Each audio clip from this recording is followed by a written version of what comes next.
Hey guys, welcome back to the channel. This is a story about what if Godlike lazy Naruto Highschool DxD. Before I start, please support for more amazing content, and do consider subscribing to my channel and share this video with your friends. This is written by Fuyuhara Sora and link in description and support writer. Let's start the video. Somewhere on sunny morning, where birds are chirping and fresh air brought in by the wind adorn that day, makes you want to laze around and do nothing to enjoy the day. Now we move to another place, where trees planted in a land near some wall. There is nothing special about those trees. The leaves are green, pithy stems, and branches that look sturdy for taking a nap on it. Everything looks normal. Gusts of wind shaking the branches for seconds make a couple of shoots carried following the wind. It is floating to somewhere, going with the wind while sometimes flickering in the air. It remained like that until the leaf falls to the ground too. Sweep, before being swept away by a broom with several other leaves. Sweep, sweep, sweep. The sweep paused. And as if controlled, the screen now is moving upward, from the broom's stiff fibers, to the handle of a pair of hands to grip it, then stopped on someone's face. Yawn, so sleepy. He looks like a teenager, 3 lines each on the person's cheek and messy spiky blonde hair with a sleepy expression on his face. A frown changed his drowsy face, his eyes open showing a pair of blue-colored one to the world. It flashed becomes purple before returned back to blue. Now what are those birds planning? Coming to this town in that number. The blonde wrinkled his face like someone who thinks hard and keeps like that for a moment before back to sleepy expression. Whatever. He chose to swing back the broom to the left and right motion. The screen now moving to another place, focused on his name tag. Naruto. Diodan. Imaginary sound effect can be heard like in some anime, before once again the screen moving to the back of this Naruto guy. KUH Academy janitors. Diodan. Ohayou gozaimasu. OSU. Ohayou gozaimasu. OSU. Ohayou gozaimasu. OSU. Maybe you already know about what happened and there maybe not. No. It's not about 2 people greeting each other repeatedly. That was Naruto who greet was still sleepy-faced to several people who passing him. For someone who already noticed, those who pass him are students of Ko Academy. The school that was originally an all-girls only, until it turned co-ed. Naruto slightly thanked that. It's such a pain in the ass for always called to staff room because some students accused him doing a lewd act with his eyes. In other words, peeping. He probably a pervert, but he's no fool for showing it openly. Kya. It's them. His thought is interrupted when he heard several girls and boys start squealing and some murmuring. The blonde rolled his eyes at the day's routinely of Ko squeals moment in the morning. Here we go. He ignores the growing murmur and continues sweeping on the sideline. So pretty, so beautiful, so gorgeous. As expected from Ko Academy's 2 great ladies, those pretty face, their great personality, and that gorgeous body. It's like they are angels who sent to this school, is what the majority students said, while he just snorted at that. Shaking his head at another stupidity of hormonal students. Well, it's not like whoever said that is totally wrong. Maybe only 90%. The angel statement. Yes, he knows who and what they are. Rias Gremory, 3rd-year student, red-haired girl, devil from the Gremory clan. A family that well known in the underworld.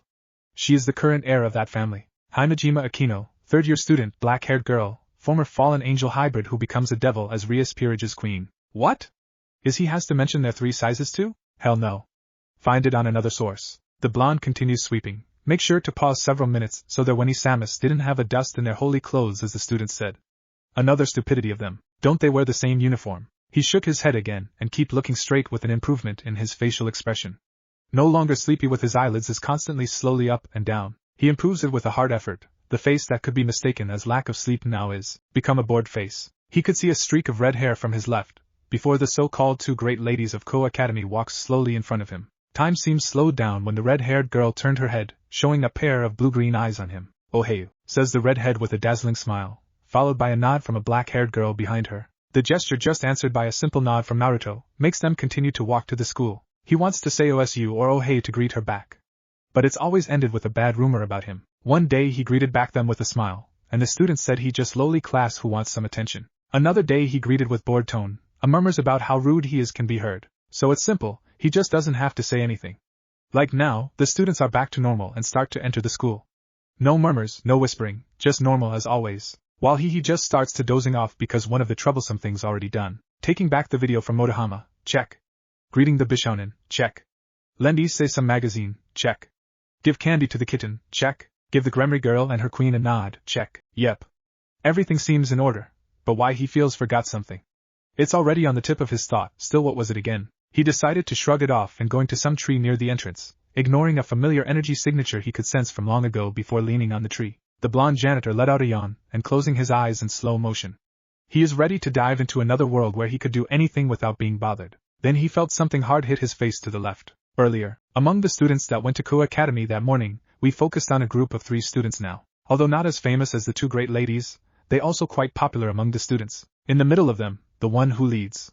A young woman around the same age as the other students around her, with black hair styled in a short bob cut and violet eyes. She also wears a pair of red glasses. On her right side, another young woman that taller than the previous one with knee-length black hair with split bangs and light brown eyes. She also wears blue semi-rimmed glasses with square lenses. And the last one is a girl that has shoulder-length reddish-brown with swept bangs and an antenna sticking out from the top and brown eyes. The fact they also students of Ko Academy. Of course they wear the same uniform. Tsubaki, what plans we have today? Asked the violet eyes girl, to the long black-haired young woman. Hi Kaicho. There is a meeting about school security with the teachers. It seems yesterday trespassing incident caught their attention. After that, school patrolling at noon. Also, some students complained about the perverted trio again, said the newly named Tsubaki to the Kaicho. The last one what she said make the 3 sighs tiredly. How those guys always make us troubled with their behavior, the reddish brown-haired girl complained. Continue, a firm tone from the violet eyes dismissed their unsolved problem. What could she says, it's their nature to be like that. Even after how many times being reprimanded, those 3 always doing it again. Tsubaki complied with a nod, before continued. At after school would be another meeting with Kendo Club and Karate Club, it's about adding the equipments. And the last she paused when seeing the shorter girl in front her stopped moving while looking at somewhere. Following her gaze, Tsubaki now looking what make the shorter girl stopped. The 2 great ladies of Ko Academy, as expected from them. They always caught everyone's attention, said the reddish brown-haired girl, amused by the Gremory clan's heiress. HM? Kaicho, isn't that our school janitor in there? Continued the girl with asking the oblivious question, missing a twitch from the short black-haired young woman. Said the young woman now looking at the blonde, more like focusing all the attention on him. She saw him give her rival, the Gremory's heiress, a nod and keep standing in there like someone who has nothing else to do. After the daily commotion is done, she saw the blonde seem think about something. Good. Looks like he remember his task. Or what was she thought before, said the blonde janitor shrugging his shoulder, and then go to some tree near him. The lazy bastards. She knew this would be happening. Heck, she already predicted this. Tsubaki, said the short-haired observer with a calm tone, but you could hear a slight irritate on it if you more pay attention. Hi Kaicho. The new one? The question itself was answered by a nod from the Kaicho of Ko Academy. She pulls out gloves from her pocket, then put it in her hands and raised her right palm as if demand something. Number 4. Hi, wait a moment please. The reddish brown-haired girl who saw it is confused. What's wrong? What happened? And what the Kaicho means of number 4. She saw silently as Tsubaki put gloves to her hands too and rummaging her bag. Then she brings out something and it is a brick, with number 4 on it. Ano Kaicho. What is that? Asked the girl while looking at the object that passed the short black-haired young woman in front of her. Tomo-san, called the Kaicho without looking at the newly named Tomo. Hi. Said a slightly curious Tomo now. It's a brick. She sweat dropped at that. Of course, she knows it.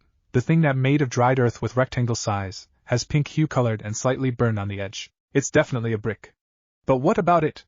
Why she brings out a brick? Moreover, why Tsubaki bring it in her bag? The fact it numbered 4 is that means there's more. Before she opened her mouth, a hand gripped her shoulder. She turned to the source and found Tsubaki shook her head. As if telling her to not question it furthermore. Tomo complied what the young woman with blue semi-rimmed glasses want, before focusing what her Kaicho going to do. She saw those violet eyes focused on the blonde janitor, piercing and analyzing of his movement.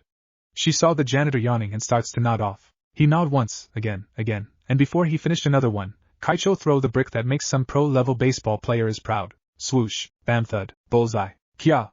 This time some students are screaming at Naruto who's sprawling on the ground. Tomo is now looking at the situation with gaping mouth, missing the Kaicho and Tsubaki doing high five. Let's go, Megiri. Nothing less, she only could nod with a dumbfounded expression, before following the short black-haired young woman. What the hell? Is the only thing what Naruto thought. He knew something will happen. He knew she threw something at him. But come on. A brick. And why the hell it so damn hurts? Janitor-san. You're bleeding. Are you okay? What happened to you? Said some student at him. The nice lady in there. Let this unfortunate victim tell you something. First, the fact that you said I'm bleeding is clearly shown that I'm not okay.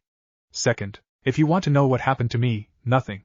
It's just a normal thing that I always bleeding from my head. It's not like a brick near your right foot that still has my blood there is related to what happened here. He actually seriously wants to say that. But the thought of many trouble things like another bad rumor about him increased make him stop. What happened?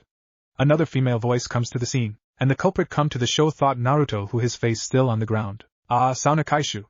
It's terrible. Janitor-san suddenly falling down and he's bleeding. The girl that has a role as cannon fodder this time is explained. And well, finally, we have the Kaishu's name here. Hamaisi, said the newly named Sauna, is now looking at the blonde. What's with that not interested tone? Don't worry. We the student council will take it from here. I think you should go to your call now, said Sona professionally. Ah. Okay then, said the cannon fodder before going back to the school.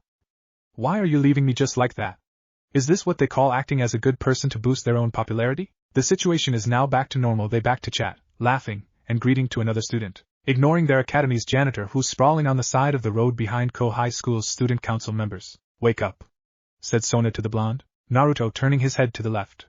He could see her soft blue-colored panties between those legs. Before planting back his face to the ground, Tsubaki, give me another. Fine. Fine. I'm waking up now.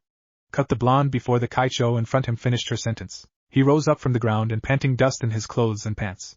His blue eyes are looking at violet eyes directly before sighing tiredly. Geez, here I am trying to relax for a minute, and then, someone was throwing me a brick to my head, said Naruto with deadpan tone. Era, good for you, isn't it? For receiving a love tap in the morning?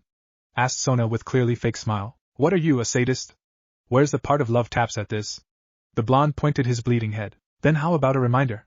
For your job. Her fake smile is gone, replaced by flat stare to the janitor. Answered the gesture. Naruto, give her the same expression. Ha! A reminder? For what?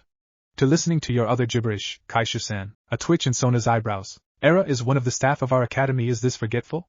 I don't know if I have to report this to the teachers. The fact that your tiny brain already gave a task by one of the lovely student council yesterday? Janitor-san. Now it's Naruto's eyebrows that twitched. And what is this task? Oh, please tell me, this helpless person, because there isn't a slight memory in my head about the so-called one of the lovely student council. That's so pitiful of you, for only have a short memory capacity.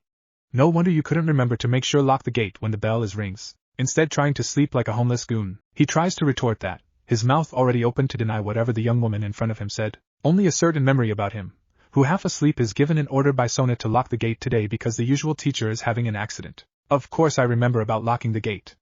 I'm just taking a nap for a bit, while ignoring your pathetic attempt to lie. How could you stay awake after doing the so-called nap of yours, given the information from my source that you could doze off for hours with only leaning in some place? I think I remember some animal that has the same trait. Like a sloth. Thank you. I know I'm cute that make all the girls fall for me. And for your question, it's easy, just tell the stalker that it's a talent. I get it when I always listening a nag from a certain person. That person must be so wise, for always lecturing an old pervert with youngster skin. What? A pervert? This is rich to hear it from a Sundara Siscon who always says Wani-sama should this and Wani-sama should that. My flabbergasted level is up with this. It's better than a lilicon.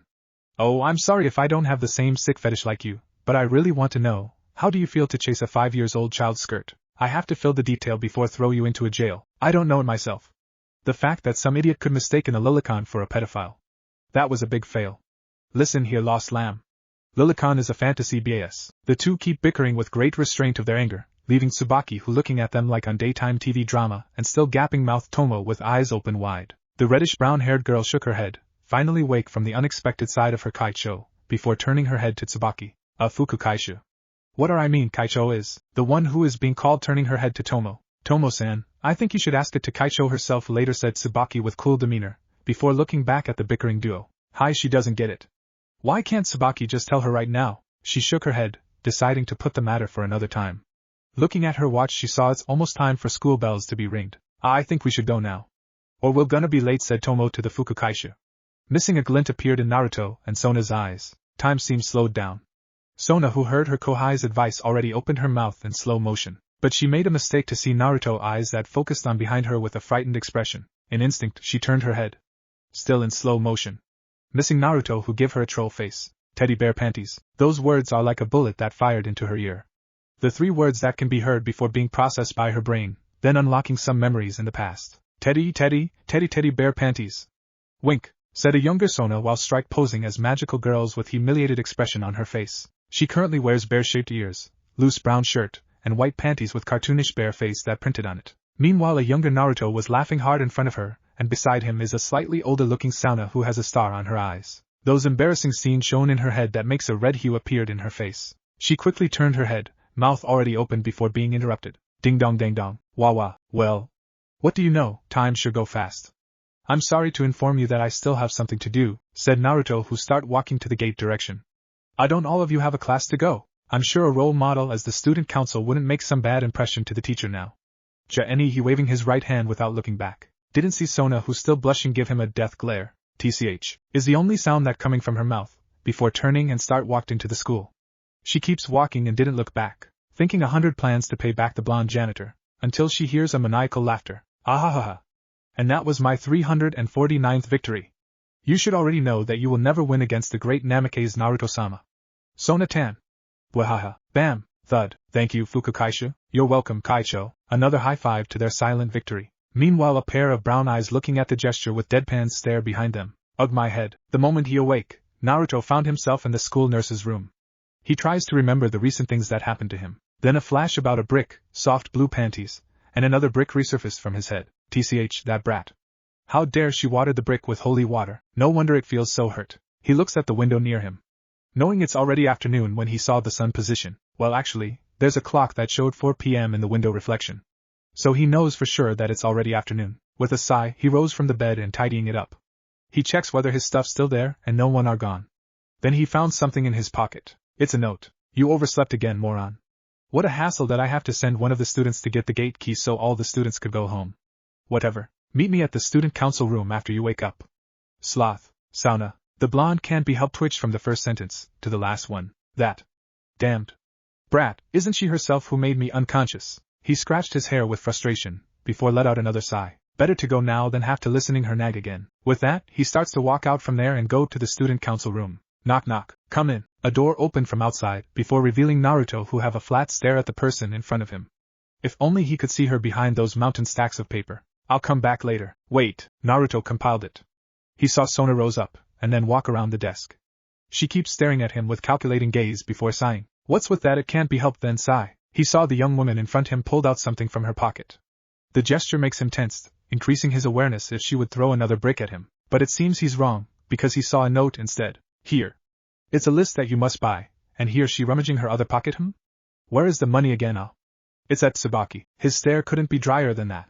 He massages his forehead and lets out a desperate sigh. You call me here only for doing something like this? A pair of violet eyes blinking at him. Twice. Yes. His body trembled beyond rage. Hands clenching tightly. It's for school's necessity. The blonde takes steps to the front, grab the note harshly and read it.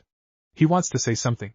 Mouth already opened, but there nothing comes out from it. Only another tired sigh that out from him. Just give me the money and I'll go. Understood. Wait a minute here. I'll go find Tsubaki and ask the money now. With that, she out from there. Naruto stood still in there, looking at the door for minutes before turning back to the pile of paper on Sona's desk. Another extra work then. His hand reached out, and white bluish magical array can be seen from above the papers. In another place. Now we see Naruto who walking while reading a manga, and sometimes he has this perverted giggle that out from his mouth. He keeps focusing on the manga, ignoring many eyes that sent towards him. Some confused, some afraid, some disgusted, and some eyes are filled with lust. Don't ask about the last one. He keeps doing that while showered by red hue from the sun, meaning it's when the day would change become night shortly. Ooh. Now comes to the end of date event. The blonde felt sore in his throat before he read the next page of his manga. The situation is when the main hero is finally asked the main heroine for a date after promised if the main hero win in some battle, he would take the main heroine to a date. Typical old shounen manga, isn't it? With a snap from his right fingers, a small puff of smoke appeared, then he grabbed something it before revealed a can of Coke appeared in his right hand. Using his finger, Naruto opened the can and drank the Coke. The blonde janitor feels something off. He turned to the right side and saw someone he knew as a friend. Issei? Truth to be told, there stood his brown-haired friend in a park. Hi to Issei, and it seems he's not alone in there. Isn't that a fallen angel? Why would she's after the thing in his body? Of course, what he means about the thing is no other than something special like a rare energy, strong bloodline, or a sacred gear. Well, he would prevent any bad things that happen to him when the right time.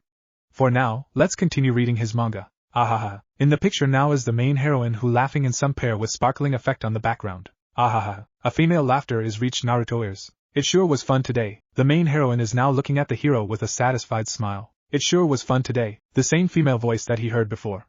He looks at the source and found it was the fallen angel who said it. I wonder. He looks at his manga as read the content. Hey Ishii-kun, what is it Yuka-chan? Now Naruto looked back at his friend. Hey Issei-kun, what is it Yuma-chan? A bright star appeared in his eyes. He looking at his manga again with excited face. Interesting. There is something I want to do to celebrate our first date. Can you hear my wish? The heroine, Yuka, is asked Ishii shyly. What is the wish you want? Ishii asked back curiously. Looking back on reality again. There is something I want to do to celebrate our first date. Can you hear my wish? The fallen angel asked it with shyly. What is the wish you want? Issei asked back pathetically. Ooh. Oh. The blonde flipped the next page his manga, and continued to read it. He saw one full page with Yuka's expression only. Will you kiss me? Yuka asked the hero with blush and pleading eyes of her, looking at Issei again. Will you die for me? Now look back at wait. HM? Is he heard it wrong? He flips the manga to for several previous pages and reads it once again with high intensity. It sure was fun today, said Yuka, who now looking at Ishii with a satisfied smile. Hey Ishii-kun. What is it, Yuka-chan? There is something I want to do to celebrate our first date. Can you hear my wish? The heroine, Yuka, is asked Ishii shyly. What is the wish you want? Ishii asked back curiously. Will you kiss me? Yuka asked the hero with blush and pleading eyes of her, now looking back at the reality. He found something that unexpected. There's Issei, on the ground, with a spear that made of light is stuck on his gut, and the fallen angel is already gone from there. He stood in there like a hopeless deer, looking at his friend, his fellow pervert who always said want to be a harem king, his dear fellow pervert who have big loves for his laying on the ground with his blood. He moves his legs to the opposite direction while muttering, Ignore it. Knock knock. Come in. A door opened and showing Naruto, who's still holding his manga. OSU, you're late. He suddenly blinked at that. Somehow, he wants to give the young woman in front of him a lame excuse. But the gloves he saw in her hands make him disperse the idea. Sorry? He relieved when see Sona nodding and take off her gloves. The Kaisho grab a cup and walk to near the window while take a sip whatever is in the cup once a while. So, what happened? It's unusual for you to this late? Said Sona, who still look out through the window. Naruto maybe looked calm and collected while facing her back. But on the inside, his mind is thinking how to escape this situation. Come on, Naruto. Think. You can't tell her that you went to another town just to get a rare magical girl Milky Spiral 7 alternative figurines. He took a deep breath and coughed 2 times. I was scouting in some area. There's a big number of the fallen angels that come to this town. And it seems they are after something or some things. Naruto. You are awesome. Oh, for that matter, I already heard it from someone else, said Sona, still sipping her drink. It seems whatever there is still hot. A few minutes passed with silence in there, though Naruto, who stood still, have contemplating looks on his face. Ah no, what is it? No, that it's just when I going back to here while read this manga Naruto show and pointed the manga in his hand. I saw Issei with this cute girl. What about it? Asked Sona half-hearted while blowing her drink with fufu sound come from her mouth. Apparently, the two of them are going out and on a date. Then she moves her cup to near her mouth. Then, after watching for minutes, I feel bored and can't be helped too curious about what happened next in this manga. So I read it a little and before I know, she drinks the whatever in that cup. The girl stab him, cute to spit out her drink. The blonde sees Sona coughing a few times before turn back and give him a disbelieved looks. She what? She stabbed him. It seems he was wrong after all, for told her about what happened earlier. Just look at that glare, oh no. This is bad. The young woman in front of him is quickly put her gloves again and already rummaging something in the cabinet. It's not like he can't dodge everything she throws at him. But you know, sometimes you just have to let a girl hit you. It's for comedy service. Yes, sometimes life isn't that fair. Wait a minute, Sona. Calm down and please don't throw that brick. He cowering in fear, doesn't want to taste the damnable holy brick again. And why should I listen to you? It's because everything is already controlled. She put the brick on her desk before giving him her coldest stare. Explain. Now, Naruto turned his head and saw the damnable brick is no longer in Sona's hand. He stood up was still gazing on the brick, looking at wary because he could sense something holy about it. Now, okay. You don't have to yell. Geez, he cleared his throat. What I mean is, I think the Gremory girl is made Issei as her peerage. Rias? Yeah. That girl. Because not long after I walk away going to report it to you. I could sense her energy near Issei. So it's possible that she has reincarnated him into a devil and adds him to her peerage. Ignoring the slip, Sona seems calm a bit after hearing that. She processes the information once again and found something off from it. And why would she do that? What make you sure that Rias would add Issei to her peerage? Maybe because of his sacred gear? Sacred gear? He has one. Well, from what I put one and one together, I sense Issei seem have something similar like one of your pawn. What is his name again? Saki? Sadie? Sanji? Saji? And what do you? The young woman held her question and think a bit about what the blonde janitor said. Saji have a sacred gear called Absorption Line, one of several sacred gears which hold the soul of Vritra, the black dragon. So that means, don't tell me, yeah. Issei has a sacred gear that related to a dragon. And a strong one too if it could make a fallen angel afraid of the possibilities. She quite shocked about that. To think someone like Hayata Issei could possess a powerful sacred gear. Furthermore, Ria seems is the one who gets it. A tired sigh out from Sona's mouth. She moves to sit on near chair and massage her forehead. She keeps silent like that, ignoring Naruto who start to read his manga again. Suddenly she straightens up, eyes focusing on the blonde. What? He can't be helped slightly intimidated by how she looks at him. Those eyes, those violet eyes are screaming trouble for him. Tell me something, Namikaze. From the way you explain it to me. You seem know about Issei's sacred gear for a while. So since when? Huh. Oh, about that. I already know it around 1 month age. Wait. Why are you still want to throw that thing at me? I already explained it, didn't I? He cowered again, using his manga as a shield to his head. Then explain once again about why you didn't tell me about that information, and what would you do with it? Want to make him yours, peerage? With what? Don't you only have 1 rook, 1 bishop, and 3 pawns left? The young woman who wears red-rimmed glasses stopped. That's right. Even if she wants to add him to her peerages, how she does it? Saji need 4 pawns to reincarnate him. And if what the blonde in front her said about how powerful Issei's sacred gear is true, I think I'll go home now. She stands up from the chair and walks to front him. Then, a white-bluish magic symbol appeared under her. Yeah, I think you need that. Oh, and where I should put your order? Said Naruto, who showing a scroll from nowhere. Near the cabinet. What Sona said before white light engulfed her, and she goes like that. Not even a thank you, no good night, and no see you later. Even some errand boy deserves that. He walks to where the young woman with violet eyes said and opened the scroll. Kai! A puff of smoke come into the view, then a different kind of thing appeared in front of Naruto. He walks into the Kaishu's desk, looking at the brick who gives him so much pain with a nasty glare. He opened another scroll and put the white content on above the damnable brick. Phew! With another puff of smoke, the brick is gone. Naruto clapped twice before put his hands together in praying motion. May our path never cross again. He stopped the gesture before closing his eyes a moment. And when he opened it back, gone the blue color of his eyes, being replaced by purple. He looks at his surround, sensing if there's anyone who could interrupt what he will do. Okay, it seems there's no one else in the school. He snapped his fingers. Another white-bluish magic symbol now glowing above on the same desk, then a pile of papers appeared from it. With little illusion and someone fatigues on doing job, anybody won't realize if their work are less than it should be. The blonde walked around it, and sat on the chair before pick one of those paper, and read it. Let's see swimming club budget how well, it should be like. Alone in the student council room. The blonde janitor writes and fills the necessary things for each those papers. Solving Co-Academy's problems with the best solution, and keep doing it without complaining. Yash! Next is, before he finished what he wants to say, a flash of white light appeared in front of him. After it gone, he looks what in the front. It's Sona. What are you doing? Wh quade? No. This. The young woman is ignoring his panicked gesture and grabbed one of the papers and read it. A paperwork, and it's directed to Koa's student council. She looks at the solution request box part, and impressed what is written in it. Namikaze. Sona said it with unreadable tone, makes Naruto who halfway to sneak out from there stopped. He turned around, facing the back of her. Ahahaha, yo you know. This isn't like you see, said Naruto nervously. Do I have to say it? It was clear that she wants an explanation from what he did. Naruto who understand it just give what she wants. Yeah, I'm the one who fills it. Why? The blonde let out another sigh. It's already become a habit for the two if they always together. Whether in public, meeting, or even if they just passing by, the two always let out a sigh. Maybe it's because they understand each other. But in what? He doesn't know it himself. Recently your family clan has a problem, right? And as the heiress, you have to take a big part for resolving it. So what? Asked Sona, still not facing the blonde. So you could get arrested, idiot. Her violet eyes widened a second after heard that. Well, it's not like Naruto could see it. I don't understand. As an heiress of Citri clan, I have to prioritize to solve any kind of problem in my clan first. 1 or 2 nights for not resting is normal for me. This why a brat is, muttered Naruto before continued with honest tone. It's because I'm worried about you. You have to work as student council in the morning and as Citri's heiress at night. No matter how sturdy a devil's body is, their mind is the same as a human. Even with a little stress, it could affect their body. I see. A nod comes from Naruto, satisfied she understand it. But work is work. If it isn't then there won't be any meaning to do it. Naruto frowned at that. Didn't she hear it before, that he is worried about her? Well, Sona interrupted. If you want to help me that badly, no, she shook her head, correcting herself about what she wanted to say.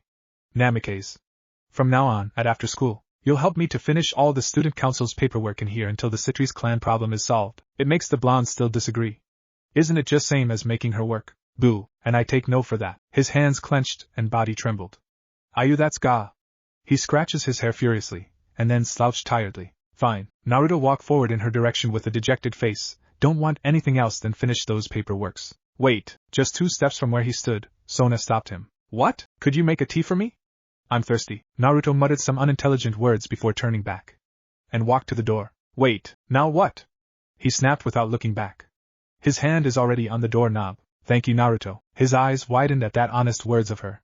He actually never heard that a young woman with short black hair say his name again since 3 years ago, when she just entered this school. He smiled and lets out a soft snort, before open the door. Hi. The blonde goes out from that room, and without looking back he continued what he said before closed the door. My king-sama. Maybe if Naruto looking back and pay more attention to the window, he should see that beautiful smile in Sona's red-tint face. Kaicho, what is he doing in here? The one who said it is a young man with short blonde hair and gray eyes who wears the Ko Academy boys' school uniform. Behind him, there are 5 other people including Tsubaki and Tomo. About why the male student said that question, it's because currently he sees someone that not belongs to Ko Academy's student council. Naruto, the janitor, OSU, greet the spiky blonde without looking the questioner, still focused doing those paperworks in front him. You know. I think I'm regretting to help you in the morning now. Why can't I just do this at after school like yesterday? Asked Naruto to Sona while answering some requests on the paper. Didn't you hear me before? We have a meeting with all of the teachers later, Sona explained calmly. But I can't take a nap because of it. Why, Naruto? You can take it as much as you want later at night. But it's different. How so? Because that's called sleeping. Not a nap. It sounds same to me. You don't get it, do you? Listen, a nap will give you a blessed feeling, instead sleeping who only happen because of tired. With a nap, your body know when works best for them, but sleeping is only keep laid in there and only wake up after more than 2 hours. Moreover, you could only take a nap when lazing around instead sleeping because you have nothing to do. Do you understand now? No. Why not? I already explained it to you, didn't I? So why? Because it sounds same to me. You don't get it, do you? Listen, a nap will give you a blessed feeling, instead sleeping who only happen because of tired. With a nap, your body know when works best for them, but sleeping is only keep laid in there and only wake up after more than 2 hours. Moreover, you could only take a nap when lazing around instead sleeping because you have nothing to do. Do you understand now? No. Why not? I already explained it to you, didn't I? So why? Because it sounds same to me. You don't get it, do you? Listen, a nap will give you a blessed feeling, instead sleeping who only happen because of tired. With a nap, your body know when works best for them, but sleeping is only keep laid in there and only wake up after more than 2 hours. Moreover, you could only take a nap when lazing around instead sleeping because you have nothing to do. Do you understand now? No. Why not? I already explained it to you, didn't I? So why? Because it sounds, and it just repeated again and again. The two keep talking with calm flat tone, ignoring all those dumbfounded stares from other people in that room. Ano Kaicho? Asked the short blonde who waked from those hypnotic conversation, after heard it about 10 times. Ah, sorry, Saji. As you can see, he's doing school's paperwork with me, said Sona to the newly named Saji. Didn't see those disbelief looks from the group. And Naruto, stop whining and finish that works already. Which answered with lazy hi from the spiky blonde janitor. Sauna. I'm already done with all school clubs' requests about club's equipment and room arrangement problems. Now I'm going to finish the new club member registrations. Sona turned her head to Naruto and says thanks before back to doing her part. The others look at how their Kaicho and Ko Academy's janitor exchanging a nonchalant conversation to professional workaholic demeanor. But despite all the odds, there's one thing that make them curious. Why Kaicho calls him with his given name? But Kaicho, why are you let Namikaze-san doing it? He's only a janitor, you know, and what if he made a mistake? Said a young girl with white hair that reaches an inch past her shoulder and blue-green eyes. The question itself is answered by a smirk from Sona. Then, why don't see it yourself? His work is, each member of Ko's student council member does what their Kaicho says. They grab one, then sweat dropped after read what was in it. Request, Kendo Club request for a new set of equipment. We can't let Kibasama's skin to be soiled by those germs. Answer, don't worry, I think just clean the equipment with water and cloth will do that. With scrubbing it on every part over and over will make those germs gone. Or you could ask Namikaze-san, the janitor, to do it for 150 yen each set. But if you really want a new one, you could order it via Naruto Express and he'll give you a discount up to 30%. Request, I think we, the literary club, needs a new room. The one which we had currently in is uncomfortable for us. Those sounds that super rock metal clubs made are too loud. It's hard for us to read peacefully. Please do something about it. Answer, there's an empty room on 3rd floor in schoolhouse, you could check it first. If you want it, come to us to fill the requirement before moving. By the way, I heard the literary club has too many books in there, and needs some space for the next book that coming. I personally recommend you to move from where your club's room now. And if you have a problem for doing it, Naruto-san the janitor could do the moving just for 700 yen. Quite cheap, isn't it? Request, we think the current school's swimsuit needs some change, is it okay if we do it? Answer, as long as it won't too much revealed and still appropriate, why not?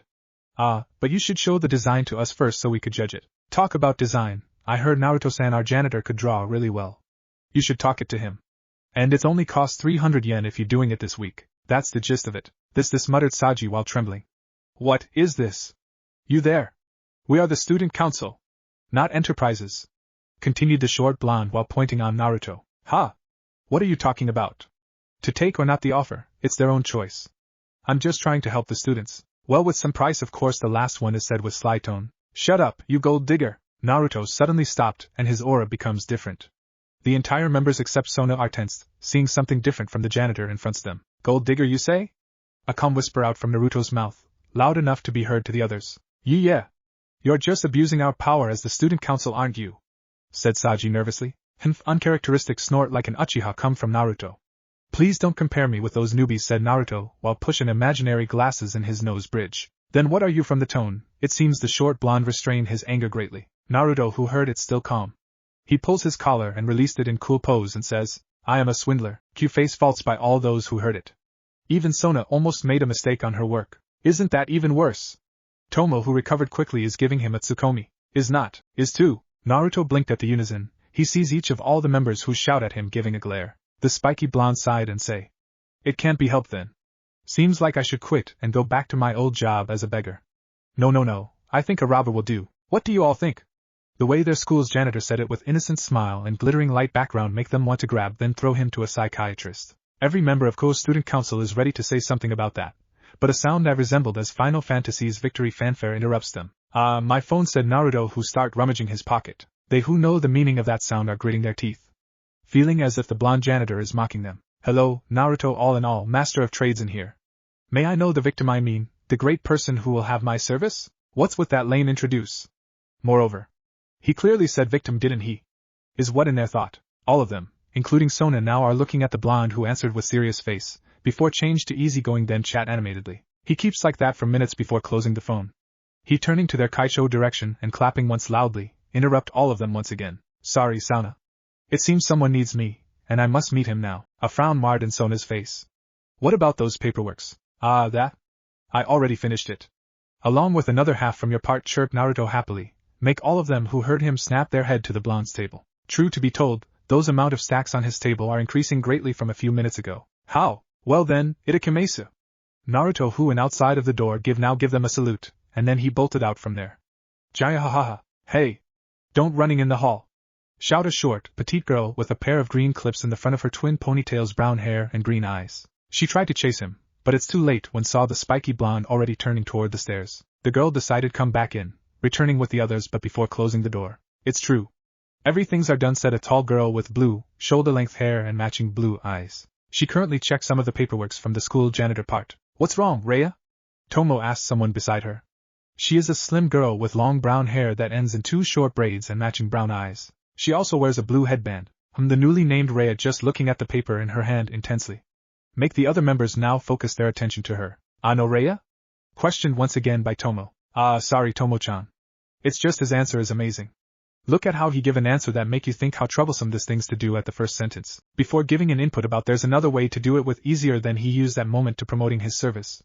As a treasurer I'm impressed. More than one person does face palming in that room. Tsubaki suddenly moved forward and looking at Sona with glint in her glasses. Kaicho, I want to ask again. Why don't you put him into our school and add him to the student council?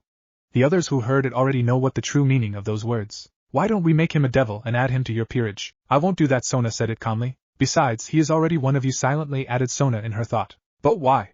From his appearance, he's no older than 18 years old. A scoff came from Sona, but Tsubaki ignored it and continued. And think the advantage of it. When he does all the paperworks, we could do something else, another word that have a hidden message come from Tsubaki. The others easily translated it as he will do all the paperworks while we could laze around. Agreed instantly. Both Tomo and the twin-tailed girl raised their hand. Well, if Fukukaisha said it like that. I think it's not that bad, right Tsubasa-san? Said the white-haired girl to the blue-haired who newly named Tsubasa. An extra hand wouldn't be bad. Momo-san. Tsubasa give a nod to the white-haired girl by Momo as her name. A male friend, that's a good idea, Fukukaisha said Saji with approving smile. Sona see all of her servant, from Tsubaki on the left to the twin-tailed girl that she recognized as Nimura Ruruko on far right. All of them have happy smile with sparkling background, but she doesn't see that. The young woman focused her violet eyes at something on their back, on those dark aura that hiding behind the fake accepting attitude. She really proud how devilish they can be. The Citri heiress rose up then walks to near window, making the atmosphere like some third-rate drama movie. While I find that idea is very fascinating, I still won't do that. But why Kaicho? I don't understand, asked Tsubaki stubbornly. Sona sighed tiredly while looking out through window, ignoring Naruto who running to the gate direction. He does handspring, side flip, and then back flips with rolling 3 times in the air before landing with feet on the ground. And he continued run with hand in the air like a madman. Yep. Just ignore that, Tsubaki. You know that he is my childhood friend, right? Said Sona, who closing her eyes now. The information itself makes everyone except Sona and Tsubaki are shocked. Hi, we have been together almost all the times, and even it's hard to admit it, Naruto is a genius. Even from long time ago, never once I win against him in term of intelligence. except if he let himself to lose another shocking news to the student council members. They knew how smart is their Kaicho, but to know there's someone who could beat her. If that's so, Kaicho, isn't that making us more likely to get him here? He is your childhood friend after all, said Momo confusedly. Then, answer me. Sona turned back and facing all of them. Where do you draw the line between genius and crazy? I see, the others said it while moved their gaze to another direction, because no one in that room could look at those desperate tears in her eyes. At another place we can see Naruto sat in one spot at open cafe, waiting for someone. Near him, almost all the place is filled with the couples who flirting each other. From his face, it seems he doesn't focus on anything around him. Yeah, looking at how he dozed off like get rejected even before confessed to a girl. Somehow, that sounds so pitiful. He keeps looking like that before something cold touched his cheek. Turning his head, the blonde now seeing a man in his 20s with black hair and golden bangs. He also has red-violet eyes and wears gray kimono while holding soft drinks in his hands. Yeah. Sorry, for make you wait. The man currently give Naruto a dazzling smile, which make the blonde's face blue while holding his mouth. Ugh, oh, isn't it rude for suddenly want to puke after seeing someone's face? Naruto give him stop motion with his hand before composed himself after a few minutes. He turned his head and glaring at the man with two colored hair, with still pale blue hue on his face. Shut up, brat. You know how weak my stomach is. If I see anything that screaming homo, grunted the blonde. The man just shrugged it off, then sat on the opposite Naruto and offered the drinks. Here, something that maybe helps you, Ji-chan. Thanks, Azazel. He took then drinks it. Not my taste, but whatever, said Naruto, who start to feel better. I see you still annoying as ever. By the way, what's with suddenly calling my name like that? Questioned the newly named Azazel. Nah. I just think the author need to introduce your name so this scene could continue easier. For someone who not good with vocabulary and grammar, I think by giving your name will make this chapter better than always typing the man who has this or the man who has. That's simple like that. Thank you, Naruto. You're welcome. Ha, Azazel's sweat dropped after heard what this blonde in front him said. He just shrugged it off and thinks it's just another thing when an old man becomes senile in some moment. By the way, stop calling me like that, Ji-chan. Interrupted Azazel. You dare to ordering me? Questioned Naruto with calm, deadly tone. Sorry. And answered pathetically by the older-looking man. A nod from Naruto as he continued.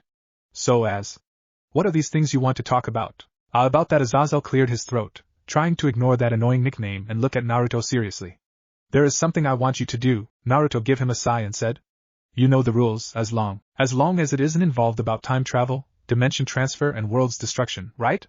Don't worry, Ji-chan. Even if I already become a fallen one, I still remember the rules. Blue eyes gazing at red-violet one intensely. Digging and search everything that lead to deception. Few minutes he searched and found nothing. Naruto continued to drink. Then, what is it? How's the blonde asked with casual tone make Azazel smiled in relief. Several people from my kind, well, forget it. You know there's something wrong about those fallen angels who gathering in same place, right? The statement is answered with a simple nod from Naruto. It started when I give an order to one of them to observing someone. But it's turned out to be a mistake. In her own act, she killed him instead. Do what I said then run away. The reason why she that, I don't know it yet. And this someone is turned to be a teen named Haida Issei, right? Just shoot the request. I already know the gist of it. Then it makes this conversation faster. Ji-chan, I want you to confirm me that the boy has Red Dragon Emperor as his sacred gear. It's simple, you just have to observe him for a while before report it to me. The Welsh one? Yes, well, fine by me. But Ji-chan, I need wait. Did you just agree? Yeah. I'm more curious about what kind of things you'll give as the payment rather than hearing your reason. And for your information, I don't find your toys are interesting. The man with two colored hair blinked at that easygoing answer. Then he laughed hard, make everyone who heard it turn their head at him. He laughed for a moment before died out and looking at Naruto with nostalgic gaze. Even after so long we finally meet like this, you still don't changed. For giving nonchalant answer but straight to the point, that's the most thing I like about you. Ji-chan another dazzling smiles that Azazel give to Naruto. While the blonde reaction is, Booyah, he's already near a trash can and throwing up on it. The peoples who hear the conversation are give a different reaction.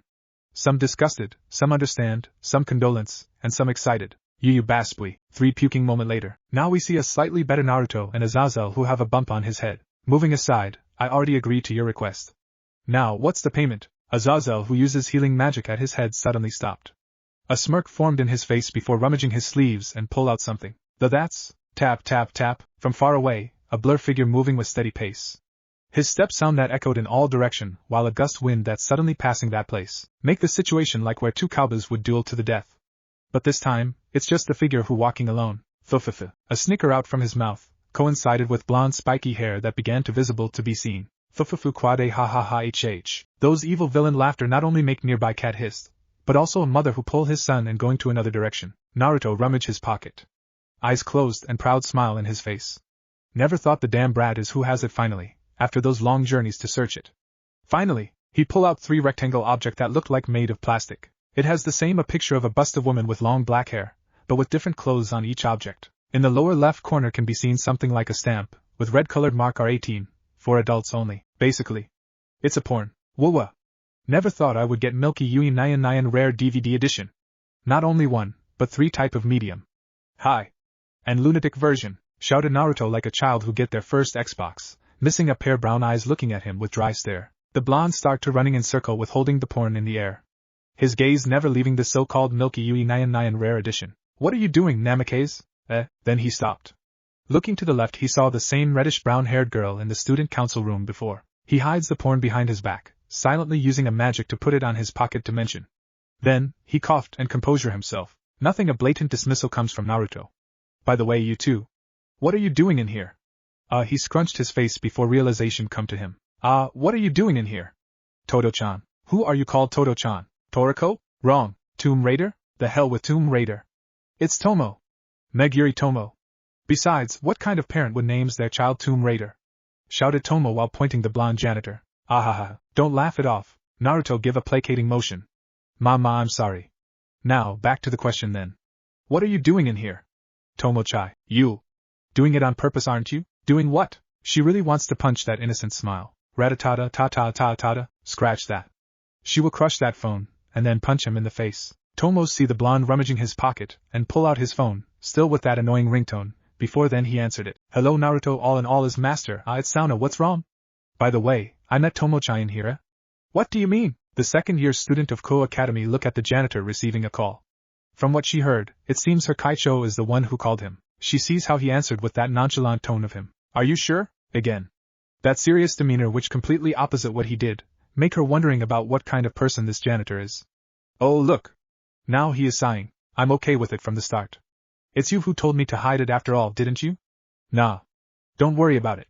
I'm just curious about what is in your mind, that's all. Wait. Should I tell her everything, or just okay then? Tomo see the blonde ended the call and put the phone back to his pocket. Well then, let's go Tomo-chai, said Naruto while start walking to random direction. Please stop calling me like that, Namikaze. Also, what do you mean by let's go? The girl following him curiously. Naruto. Call me Naruto, not Namikaze. And for you question, Sona told me to help you with your devil's job. She stopped her track after hearing that. Slightly shocked that the blonde know about what she is. What just did you said? Naruto, who expected this, turned back facing her. Sona really didn't tell you, did she? That I am. A smirk formed in his face. A swindler. Enough with that swindler thing already. You fine. I am a devil, pouted Naruto before continued walking without looking back.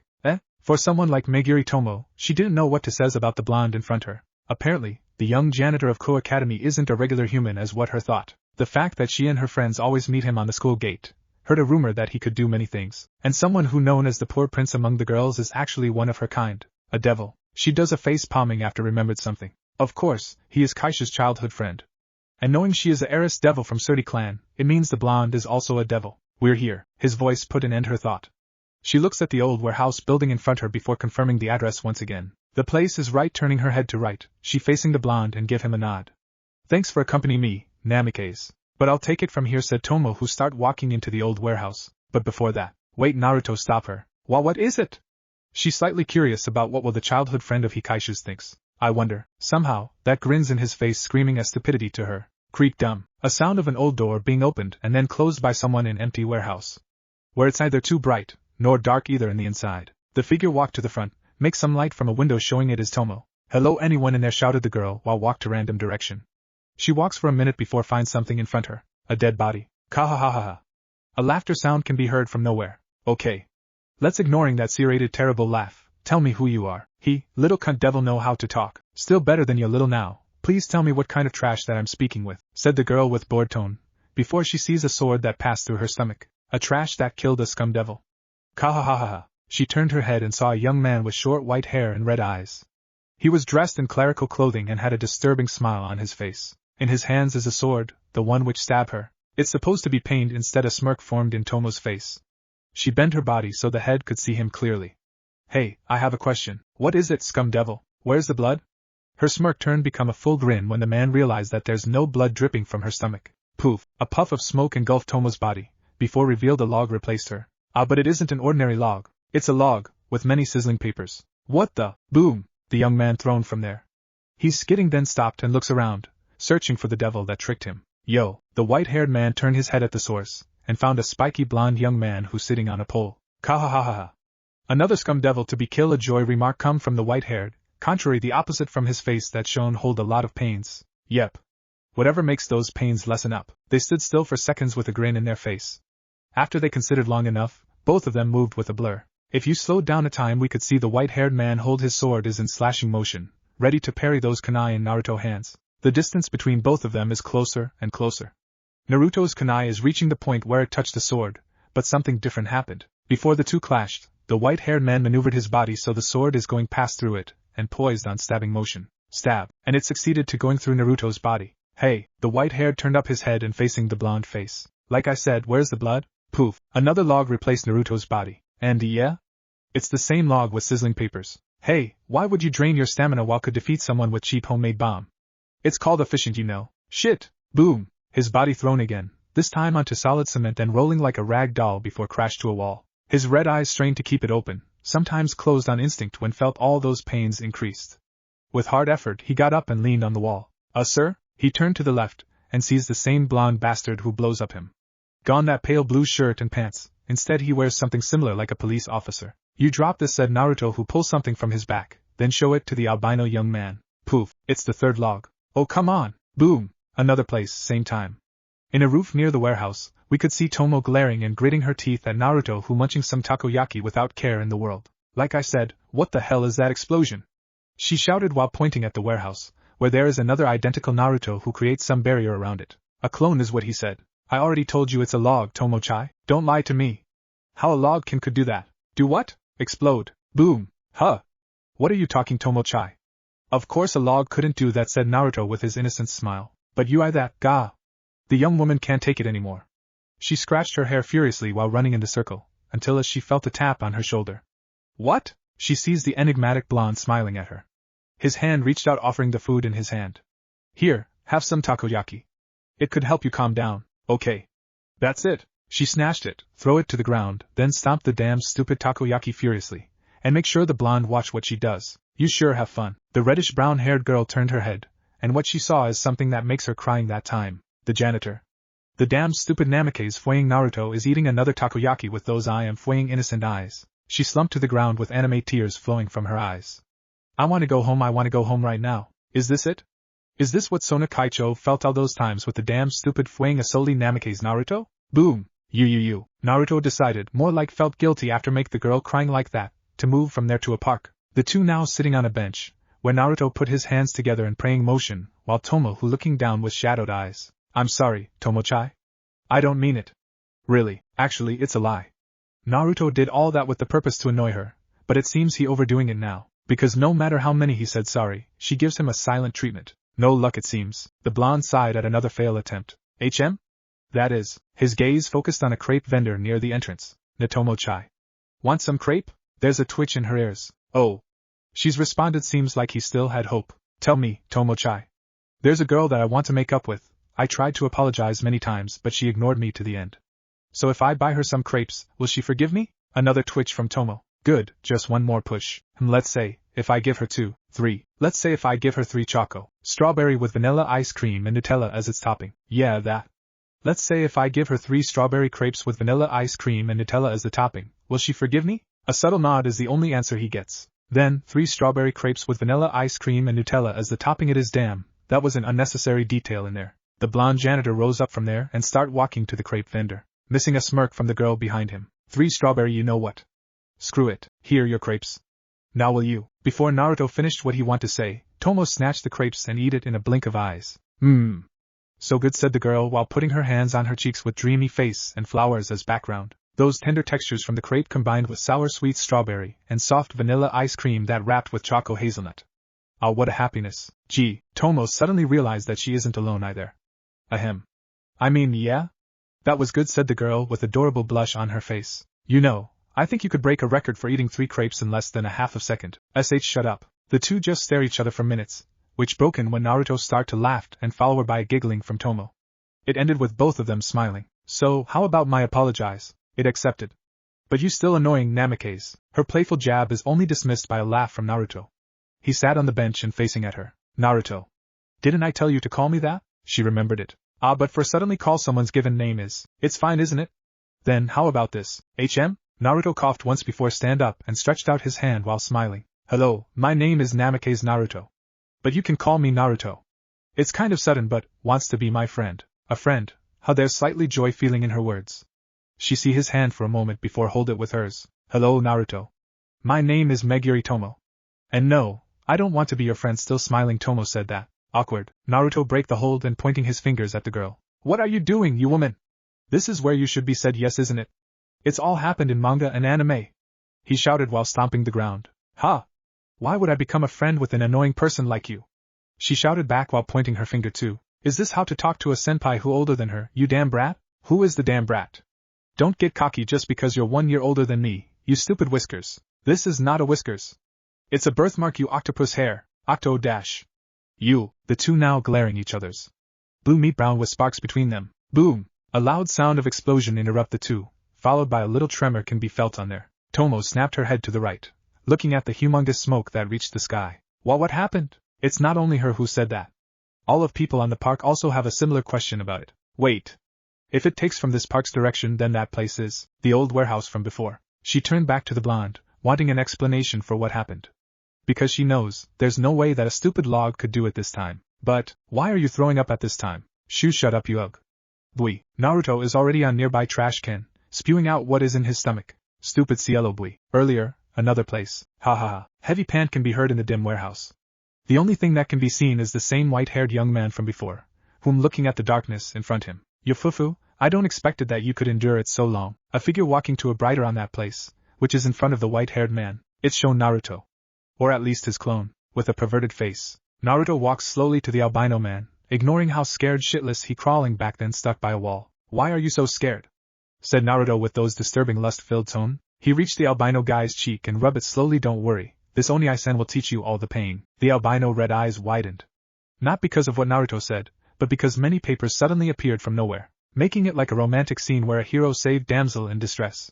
But this time, it's a man-to-man instead man-to-woman. Let's continue. When Naruto licked his lips then said, Tender ly. With a snap of his fingers, all those papers are sizzling, and the white-haired young man can only says, Thuleh. Boom! That is what happened. Not Naruto would tell it to the girl though. And to shorten about why the explosion can be seen is, it's because Naruto's trademark clone. Yep, the one that could give its experience when dispelled. When the let's say the glitch clone for the one who exploding, and the usual clone for who maintained the barrier. So when the glitch one dispersed, its experience is not only given to the original, but also on the usual clone. Then when the usual clone got the mental damage, it's dispersed, and makes the barrier also gone. And leading to how the explosion can be seen. Bui Naruto, who's still puking now shown become really pale. Yuwa, how many times again? 7, 9? Meanwhile Tomo is amazed. Never thought she will see someone could vomiting that long. Ugh, I never thought this day would come. The day when I died because of puking Bui. Somehow, Tomo can't be helped to feel satisfied at how miserable her academy's janitor now is. Bui. So this is Ko Academy, huh? Said a figure who's standing in front of Ko Academy's gate. A girl that has blonde hair styled in twin short side ponytails and blue eyes. She looks 15 or 16 years old and wears an outfit that could be identified as a gothic Lolita. The girl walks in while looking around the place. Trees, buildings, fountain, everything looks like a normal school, for a place where some devil's in it. You see, her name is Mittelt. She is a fallen angel who was sent to Ko Academy for gathering information about the Gremry heiress and her servants. Well, it's not like the Gremry girl could win against her group anyway. But her boss, Rinal-sama, wants to make sure no one interferes the ritual that they will do this night. Enough about it. For now, just concentrated on her mission. HM? She stops walking after seeing someone behind the fountain. A man that currently sweeping has spiky blonde hair, wears pale blue shirts and pants. Focusing her gaze, she sees something on his back. A janitor? As if can read her thought, the older blonde suddenly stopped and looking around. Makes Mittelt instantly hide behind a tree near the gate, forgetting she is just visitor that came to that place. What is he doing? Thought Mittelt while looking at him like a stalker to their prey. She saw the janitor walk to his left and pick something from the ground. She focused her gaze and looks at what the man holds. Ah, it's 10,000 yen. She saw the man looking around again before put the money in his pocket, and whistling as if nothing happened. Yuwa, never thought there's also people like that in here, muttered the blonde girl while giving dirty stare at the worker. She decided to shrug it off and start walking while smirking. Ma, that will do then. Someone like him must be easy to be manipulated, thought the fallen angel. She walks until behind the janitor and pulling his shirt twice, while makes a face that looked like a timid girl. Ayano excuses me, only I send a girl, Mittelt said it shyly, the older blonde turning around, showing his bored faces to her. So young. Yeah, the janitor who has blue eyes like her, and 3 lines on his cheeks looks young. It's almost like he is one of the students instead of an employee. A grunt from the young man makes her realize that she's staring at him. No, that's I just want to ask, is this place called Co-Academy? I am in here to see my friend. Quickly, she backed to her fake shy personality and asked the question while fidgeting and fake blushing. Mittelt saw the older blonde giving her dry stare, then walked to the school gates while motioned her to follow him. Slightly curious, she complied the janitor and thinking why can't he just answer her question. She followed him until to the front gate, then stopped when he turned around and facing her. Her eyebrow twitched when the man tapping Co-Academy's nameplate was still bored face. Think fast, she ignoring how she could make a mistake and made an ad-lib. It seems this is indeed the place. I'm so sorry, sometimes I was so careless. Didn't see the nameplate before, Taehi? She punches her head lightly like a klutz anime character with glimmering background, only to be shrugged off by the man before he walks away. How? At least show a blush in your face. Please wait, shouted Mittelt. The older blonde who heard it stopped and turned back before let out a deep sigh. Well, what's with that how troublesome sigh? Is that how you treat a visitor? She really holds her anger when the man raised his eyebrows that clearly say what now? Just talk already. Don't you have a mouth? With great restraint, she continues her act. Actually, about seeing my friend. It's a lie. I'm just nervous because I'll transferring to this school tomorrow, and I always get lost easily. That's why Oni-san. Can you show me around? She gives her special technique. A combination puppy eyes dog with glimmering background and some lullaby BGM. This move is very effective for most people she encountered. Well, maybe not this time. Because, yep, he is damn. That must be hurt her pride. Middle bodies trembled, restrained rage that already on the verge of her limit. This guy, how dares he? Ayano, could you show me around? Her smile slightly faltered while some veins popped on her forehead. The janitor lowered his head and looking at her with flat stares. Then suddenly, he pointed up his index finger, before stretch out his palm while smiling. Another vein popped on her forehead. By the way, that's makes 4 already. What is it, Oni-san? I don't understand what you mean now. She less curious, and just wants to stab him with a couple light spears. The man blinked twice before he looks at her with rubbing his thumb repeatedly over the tip of the index finger and middle finger. Makes the fallen angel head slightly down with bangs shadowed her face. Of course, even an idiot knows what that sign means. Money. Could you wait a minute in here? I've to go for a moment. It won't be long. The flat emotionless tone out from her mouth. Totally different from shy and bashful one before. The answer she gets just a nod from the janitor, which she replied back with thank you before going to another direction, missing a grin from the blonde male. She crosses the bridge, walks towards a building, then go into an alley. Her head turned left and right like searching something, before stopped when it landed on a trash bin. Yeah, it will do. She moves closer to the front of the bin. Her face lifted up showing anger with tears that held very well. Then she starts kicking it. The trash bin. Gah! You son of a whore! Who do you think you are? There's a sweet girl asked you a simple things, then what? You ignored her. And what's with that attitude anyway? You have a mouth, so just talk already, you stupid blonde. Also, money? You expect me to pay you for guiding the school? Don't you already get a salary from your boss, you asshole? That's it. I will kill you after this stupid mission is done. You hear me, bastard? You will die. She goes on like that for minutes before stopped because of exhaustion. Taking several deep breaths and released it, she composed herself, then walking back to where that bastard janitor is. Leaving already bended thrash bin in that alley. The blonde fallen angel walks while thinking what method she would do to kill that janitor. Because, well, it's kind of boring to just stab him in the gut, looking his shocked face. Blah blah blah, then watch how he asking why or how could she stab him with dramatically before he's finally dead. The young fallen angel movement suddenly stopped, her body trembled, and pink lights are flickering in her hand while her expression is beyond than anger. Why, you said? Well, maybe because she saw the same blonde janitor is leaning on the gate. Even from far away, she could tell that he is sleeping. Just look at that stupid face. Head turned upwards. Eyes closed, mouth agape and a bubble that come from his nose. It clearly says that he was sleeping. I leave you for what? 10 minutes. 10 minutes and you are already asleep. The lights on her hand become denser and began to form like a spear for a second, then it's dimmed back to nothing. She takes several deep breaths while keep muttering mission first, castrate him later. Mission first, castrate him later. A few minutes doing that, she calmed down before continued walk to the academy's direction. Then another person appeared in her line of vision. A girl. Red hair that has short twin tail in the back and an antenna sticking out from the top. What is she? A remote-controlled human. Anyway, the girl seems related to the blonde janitor. Looking how she does crouch start position in the middle of the bridge while heads up facing him. And she could sense the dark aura that's screaming revenge from the girl. Mittelt chooses to stay still and observe the girl. And somehow, in her deepest heart she had a feeling that something will happen, something stupid. The girl suddenly sprinting, slightly makes Mittelt startled. I repeat. Not running, but sprinting. Like a bullet that shoots out from a gun, the red-haired girl sprinting not like an ordinary human. Then, about a few meters from the distance between the two, Mittelt saw the girl jumped and thrust her right foot right into the blonde janitor face, when he opened his eye. Such a beautiful technique that even Liu Kang from MK would give the girl an A in flying kick lesson, and it seems not end yet. How hard the kick makes the blonde janitor's body forced open the gate. He was thrown, bouncing and twirling in the air like when you play skipping rocks. Once, twice, then after the third time he bouncing, the blonde man skidding with his face on the ground before stopped in front of the fountain. What is this satisfied feeling in her heart? Ha! Take that, you blonde bastard! It's a payback for dyeing my hair to green yesterday. A smug shout Mittelt heard from the red-haired girl. Before she running to the inside academy and turned to left direction while laughing. But before the girl going too far, the blonde janitor quickly rose up and takes off his shoes, then throws it right into the red-haired girl's head, and made her fall to the ground. Mittelt saw the janitor just standing in there for a few seconds, then starts running to inside the building directions when the girl rose up and chasing him. Maat Kara! Mittelt heard the girls shout until it's dispersed along with their figures, leaving only her alone now, standing in the middle of the bridge. Then she starts walking to the opposite of Ko Academy direction. FK with this mission, she would say nothing to be worried about the Gremry girl to her boss. Yep. It's better than makes her headache increased. Noon another place, same day. It's around noon, we're about a few minutes before lunch's time in Ko Academy. Now there's Naruto walking in the hall while caressing his cheek. Damn. The girl has a good kick. After the confrontation with Tomo, Naruto reached a ceasefire agreement with her for today. She says it seems Sona needs him for something in the student council's room, which leading him going to that place now. Naruto kept walking while thinking of Payback, his new playmate. That's right. Maybe I should use the experiment number 98751? The thought itself makes him shivered in excitement. I mean, it would be so funny to see her expression when she woke up in the morning only found out that she turned into a male. Dark menacing aura formed around the janitor.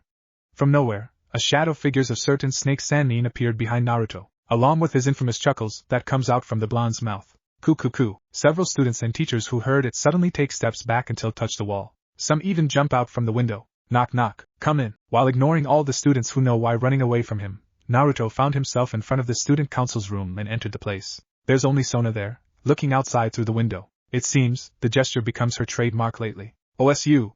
You need something from Lil Old Me? Close the door. And stop your attempt to speak with Kansai dialect. The way you speak it sounds 177 times worse than the original. It's even an insult for all people from there. Also, it makes you look weird. No, I'm sorry. That was rude of me, because you are weird in the first place. Naruto just blinked at those rapid insults. Twice. Okay, Naruto complied her in smooth, utterly defeat tone. Is it really that bad? For him using Kansai dialect? Naruto shook his head and shut the door before facing Sona once again. So, what is it? The girl is turning around and push her glasses. Yesterday, one of the peerages saw you sparring with your own clone. The blonde is tilting his head. One of the peerages who? It's Yura Tsubasa. Comes again? The tall blue-haired girl with Bishounen face. Oh, her so? What about it? He doesn't find it a problem if someone saw, peek, or even spy on his training. It's not like he hiding it anyway. It seems she is amazed about your style, technique, and power behind the punches, as she said. Once again, so what? Just get to the point already. She wants you to train her. Huh, she wants you to teach Dash. I heard that. What I don't understand is why should I teach her? I don't even know her in the first place. There's contemplating looks on Sona's face. That girl believes that she is weak. For a rook, strength alone is not enough is what she believes. That's why when she saw you training, she decides to learn how you fight, whatever it takes. There's a silence in that room. Sona looked at Naruto, who closed his eyes for a moment, thinking about the situation at the time. The blonde janitor sighs in discomfort before opening his eyes and said, Nah. Don't wanna.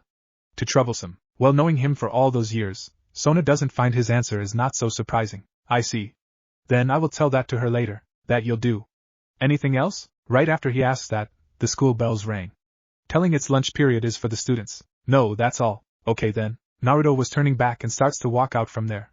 But only 2 steps before the door. Wait. The Citri heiress stops him, makes the blonde turn and facing her again. What? Did you already eat? She asks it with while fidgeting while looking at another direction. There's a small blush in her face, makes the heiress one of 72 pure-blooded devil clans look like a normal high school girl in love struck. Such uncharacteristic gestures of her. No, he can't be helped to be confused. Just where this situation is going to. Then, Sona going to a near cupboard, rummaging something from there, then pull out 2 boxes that wrapped by a blue cloth and put one on a desk. That's one for you, said the girl, still blushing, and look at another direction. What with this romance comedy development? Is the author changing the genre to drama? No. It's still on parody. Then what's with this situation? Also, that box. From the size, is it a bento? Or dash? Naruto looked at the box confusedly but, ignoring me aren't you? Still took it. He unwraps the cloth and the lid, before look at the content. Oh.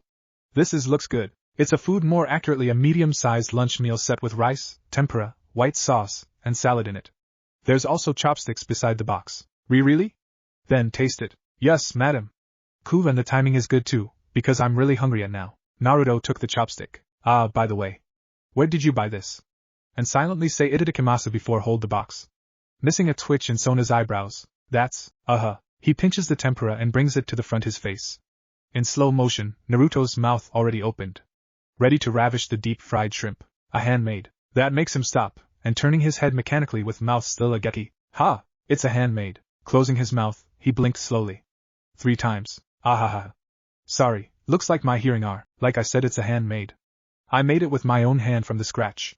The tempura, the rice, white sauce, salad, and the chopsticks. That explain why there's a citri symbol on it. He put back the tempura on the box. And take a step. No. 3 step back from it. Sorry, I'm still full from this dash. Didn't you say you really hungry before? As if for mocking him, Naruto's stomach grumbled. Loud enough to make him sweating bullets. I have to go now. He dashed out from there. But 1 inch. Just 1 more inch for him to break the door. Something stopped him. Magical barrier. Truth to be told. White bluish magic circle with Citri's clan symbol on it suddenly appeared all over the room. No one can out from this room. It's either I release the seal or someone coming in. The barrier will be still on. Now, what's wrong with my handmade cooking? A deadly calm voice can be heard behind Naruto. Shut up. What is my fault that you doing this to me? Fault? Besides all those pranks you did to me years ago. No, theirs aren't. Now, tell me.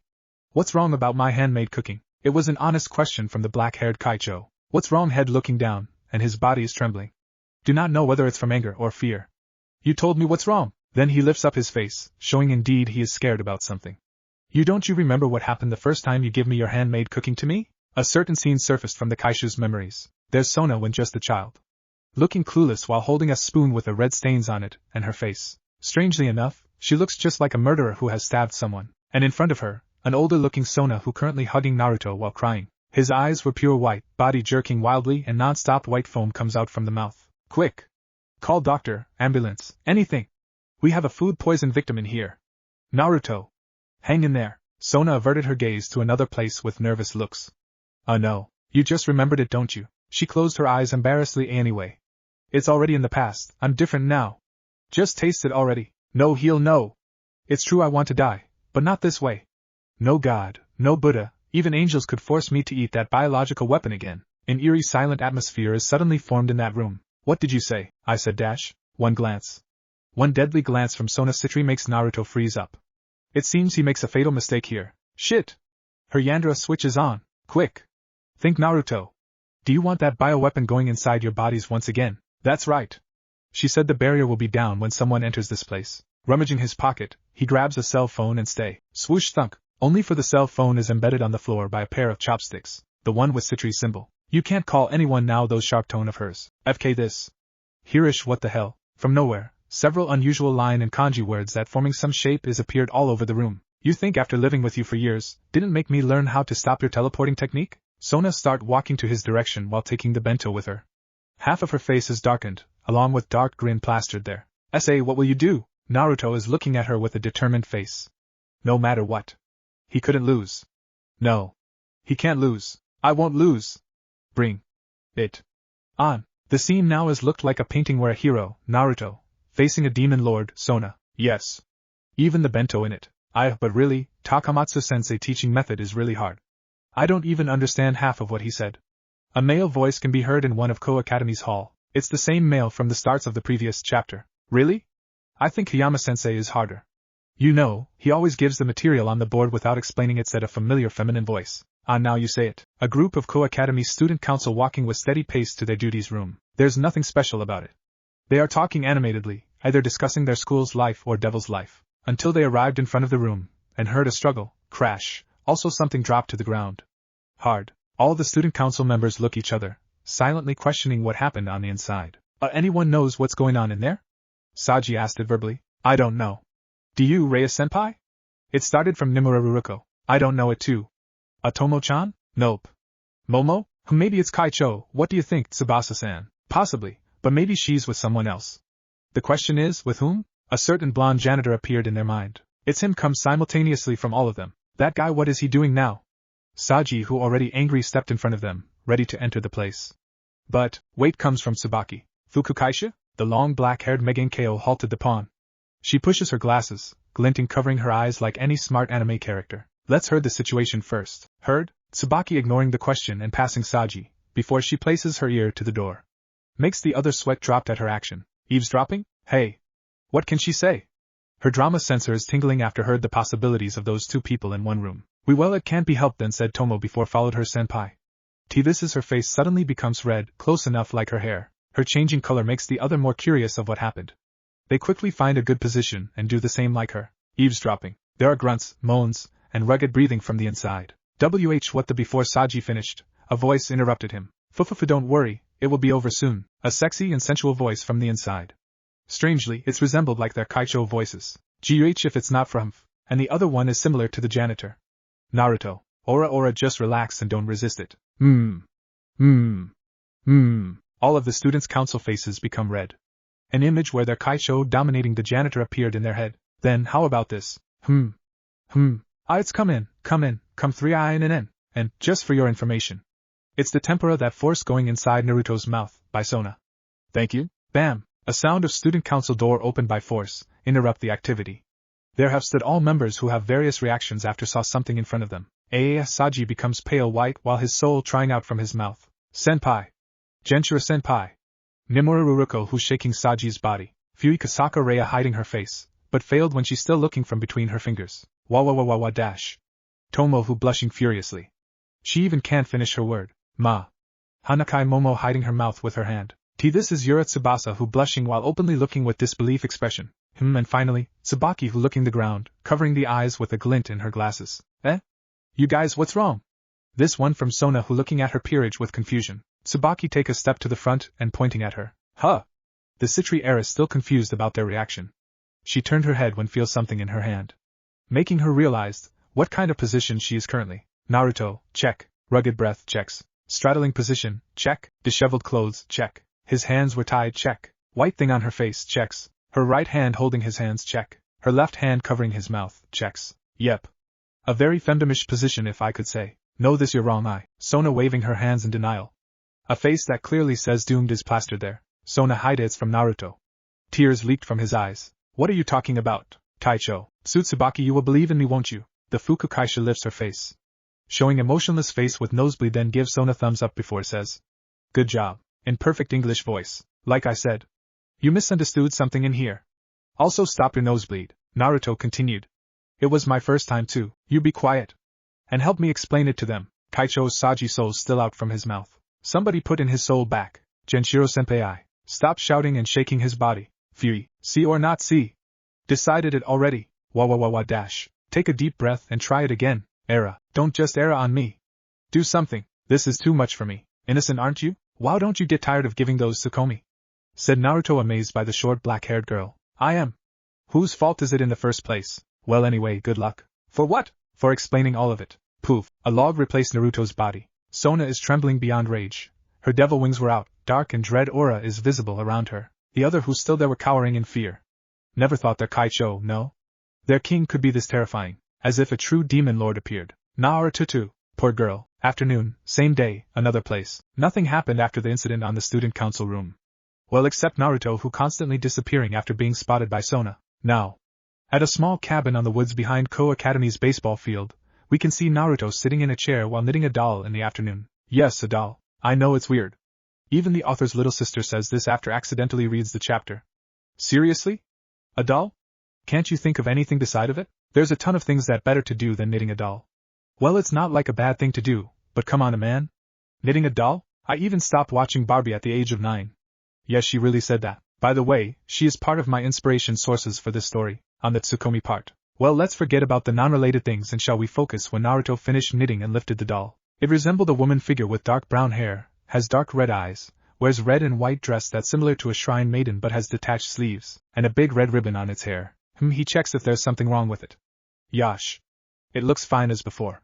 He is putting it on his lap. The blonde man has this faraway look while watching the front of the cabin. You can get out now. From behind the trees, a tall figure comes out, showing her blue hair, blue eyes, and Bishounen face. Oh, it's you. What is it? In front of his vision, there stood one of student council member. Yura Tsubasa. Good afternoon, Namikaze-san. My name is Yura Tsubasa. I trust you already know about me? Yeah, one or some things. So, what are you doing in here, eh? Did you forget? About what? About you become my teacher in fighting. I was informed that you said okay to teach me by Kaicho. So, his mind is blank for seconds when the moment he heard it, before the gear in his head start running again. Say again? Sona Kaicho said that you agreed to be my teacher. He massages his forehead. Of course, this must be her payback for the humiliation from before. The blonde janitor sighed in displeasure before decided to refuse the girl directly. It seems there's a misunderstood in here. Misunderstood? Yeah. I never agreed to become your teacher in the first place. Maybe Sona just said it because she's still angry at me, and decided to make you come here and annoy me. He can see her dejected face clearly, before giving him a fake smile. I see, well, it can't be helped, right? Then, if you excuse me. She bowed to him before going back to the school. Maybe back to the student council rooms. Wait, if it's so, then Sona must be still there. And when she heard what happened, there will be another 2 hours of nagging session that waiting for him. It's not like he can't use a clone to replace him. But you see, she has a habit to throw things randomly if you can't handle the girl with the correct treatment. And when she found out that he's just a clone, trust him. Even her big sister, who one of 4 great Satans, can't stop her to make a plot for slow, smooth, painful vengeance. Stop! His shout makes her stopped, and turning back. Hi. Okay, Naruto, make this like a master who actually a good guy. He sighed dramatically in defeat. Do you really wants to learn it so much? He can see those determined face on her. Yes. Please, consider it once more, Namikaze-san. The girl bowed at him. Showing how serious is she, he adds a pause for makes it more convincing. I may not teach you my style of fighting, but I can give you an advice and lesson. And trust me, it's harsh than you think. Is it still okay? The blue-haired girl lifts her head. A small smile appeared on her face. Hi. He sighed again and troubled that Sona, just how childish she can be. Childish? For being an heiress to a great clan, she is still embarrassed about things like that. You know, like the incident from before you were there, aren't you? A blush suddenly appeared in her face. You yeah, HM? This girl, don't tell me. What is this? I never thought that we have an innocent girl in here. What is it? Want me to tell you the detailed version of what happened? Said Naruto with teasing grin. She coughed and composed herself. Well, I think Kaicho already does that. A charming smile appeared on her face. Besides, talking about innocent, didn't a doll more befitting for it? Or maybe someone who knit it. This brat can talk back. He chuckled at her remark. True, but let me tell you something. For Yura Tsubasa, someone like Namikaze Naruto is just a normal person for the first time she saw him. A normal human likes her, no more than that. Yeah, the same with this world. However, one day, she found something that unexpected for her. She discovered the existence of a devil, by becoming one. After that, she more and more finds that this world is more than full of normal human. With Sona Citri as her king, she learns about something interesting every day, until now.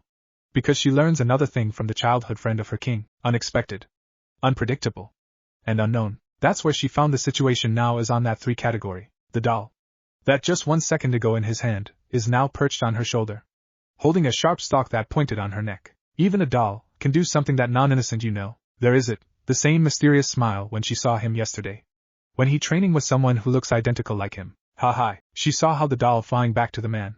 It's hovering for a moment.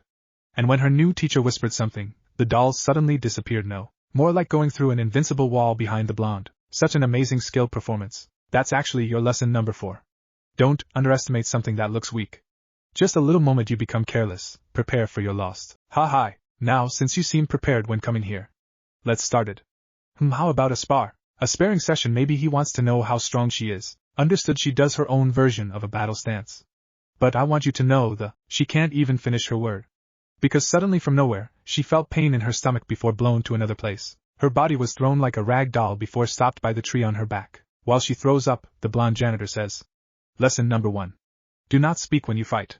If you want to convince your enemy, do it when they already down or can't move. When you fight, then fight. When you talk, then talk. Carved it on your head. It hurts. That kicks. She felt like her body splitting become 2 at that moment. Withhold a great pain. She stands up. Hi. Before she's sprinting with all her might to the man direction with fist cocking back. Lesson number 2 is what she heard before another blow threw her to the side. The amount of force that given makes her body break the tree before stopped by the second one. Always be prepared for an ambush from the enemy. Never thought that your opponent is alone before you confirms it. She can't even move anymore. The man was right. This is harsher than what she thinks. With a grunt, she answered her teacher. Good. Now, lesson number 3. Suddenly from nowhere, she could see many sizzling paper around her. Always be aware your surrounding. The last thing she remembers is deafening sound before her vision is filled with darkness. A sigh out from Naruto's mouth. Currently, we have the blonde performing some healing spell on his student. He's slightly impressed by her will to keep continue beside all those blows she received. A grunt telling him that the girl is awake. The janitor stopped healing her when the girl's eyes fluttered. Make sure TP give her a grin and a playful salute. She see his face. Yo! She raised herself and looked at her own palm, then checks her own body with a confused face. What's wrong? The question makes her looking at him. Is that happened? What? The kick, the blows, and the bomb. The man chuckled at those pure confused on her face. Yes, it is. Just look behind you, the girl complied it. He could imagine her shocked face when seeing a wide crater with many trees was down. And for why your body doesn't feel hurt right now, it's because I healed you. So, how is it? Want to continue? He could understand if the girl turns down the offer now. Yes, with this I'm more convinced to get stronger. Please continue the lesson, sensei. Well, what do you know? Sometimes, interesting happened in front of you unexpectedly. Okay. Then, let's clean up this place first. With a flick from his fingers, all the debris, trees, and soil began to move magically. They were moving like when you rewind a movie on a video player. Makes there's nothing happen from the start. Amazing, it's different from using magic. The blonde ignores her, and put his hands on her shoulder. Now. For next lesson, I want you tell me what is your weakness, Tsubasa-kun. There's a twitch on her eyebrows. I'm a girl. Of course you are. That would be freaky when you saw a man wear a skirt. Well, except for a trap. A really cute trap. Also a visible blush appeared my name and too close. That's right. She's just an innocent girl in the inside. The blonde releases his hand from her shoulder, and takes a step back. Sorry about that. So, what is it? Your weakness. You omits. The moment she opened her mouth, a certain Kaicho words ringing in her head. Yura, hi Kaicho, let me give you an advice, a very good advice. The blue-haired girl's sweat dropped at the Kaicho's tone. What is it? Never once. Don't you ever tell him your weakness. I understood. Tsubasa-kun, what is it? His voice brings her back. No, it's just, can she tell it? But Kaicho words. Tsubasa-kun, it's okay if you don't want to say it. But that means I can't give you the next lesson. I understand. She could trust him, right? Besides, he just wants to help her, right? It's a frog. Comes again? It's a frog. You joking, right? No. It's a frog. I'm afraid of a frog, toad, or something that resembles like them. There, she said it, and now wait. Why is he smiling like that? A sensei? Somehow that Cheshire smile on his face makes her regretted it. Then lesson number 5. Really regretted it. In the front of Ko Academy, where we can see red hue of sunset illuminates the place. On the inside school building, at the shoe locker's place. There's Tomo and Nimura Ruruko who finished changing their shoes. You know, I'm still surprised when all those commotion in the student council room before is just because a bento, said Tomo to her kohai. Yeah, but is it really that bad? Namikaze-san is. After she said it, the brow twin ponytails girl felt Tomo's hands on her shoulders. Trust me, Ruruko. That bastard is more than a bad. He is like a nightmare that comes to mock you over and over again. Just what kind of bad impression he did to her senpai. The two continued to walk from there. And the moment they was out, something that very unusual passing in front of them. The first one is a tall blue-haired girl who crying. They know her as Tsubasa, for Tomo. And Tsubasa-senpai for Ruruko. Currently, she shows a rare cute damsel in distress expression. And there she goes. The second one is frogs. A lot of frogs, that small, big, huge, humanoid form, and is that one flying? Kero. They currently are chasing the blue-haired girl. And the last one is Naruto, riding a giant-sized frog on its top. Jaya. He is also chasing the blue-haired girl with maniacal laughter of him. The two stood silent after their janitor passing to the left. The older with bangs covered her eyes, and the younger with pure white eyes. What the hell is that? The first who regains her sense was Ruruko. She grabs Tomo's sleeves and shaking it while looking at where the chase direction. Hurry up, Tomo-senpai. We have to save Tsubasa-senpai. Save? Hi. We have to save her from those frogs. What are you talking about? The brown girl turned her head back to Tomo. What do you mean? Then she saw it. The pawn of Sona Citri's peerages saw her senpai expression. A smile that's screaming fake, and blank dead fish eyes like someone who escaping reality. What frogs? I don't see anything. At that moment, she finally realizes. S.A. Let's go home. My cat is having a labor now, and I want to meet the kittens. That Namikaze Naruto is a terrifying person. Evening, different time and place. And 2, the different on below is intentional. All the conversation is Naruto and his clones until page break. The situation now is where Naruto's sitting in a chair while looking the church below him. Currently, he wears a uniform with many medals like some high-ranking military person. Lieutenant. Report. There's another Naruto besides Step to beside him. LT, yes, Commander. Right now, in location A still nothing happened. CM, still nothing? LT, no sir. CM, what the hell they're doing? LT, they are still talking. CM, TCH. This is why I hate brats. And how about location B? LT, yes sir. In location B. The kitten, the blonde Bishonen, and the wannabe harem king still fighting. Wait, Cadet 1 says that the albino guy, his face became blue for a second. LT, is retreating from the battle, and now he is escaping through Route 45. CM 45? LT, yes sir. CM, The commander Naruto thought something about the revelation. You see, when he harvesting some vegetables near the old Coast School building, his sense of hero's action is tingling when saw Issei, the kitten, and the Bishonen from Gremory peerages out from the building. So, without furthermore, he creates a clone to continue harvesting before follows them. When he saw they are going towards the place where all those fallen angel gathering, the blonde janitor saw an opportunities to make sure that the sacred gear on Issei is indeed the Red Dragon Emperor. The one where Drake's soul reside. Then, deciding to make it interesting, he dressed as a commander, creates many clones as minion, and watches the situation like a certain Ikari Gendu, with his blend of course. In location A, we have the Gremory girl and her queen. They still engaging the 3 fallen angels. Yeah, sure. Engaging. Oh. One of them is the same one from this morning. And if he has to say, the girl has a potential as a Tsukomi. Okay, he will save her for later. Just fight already.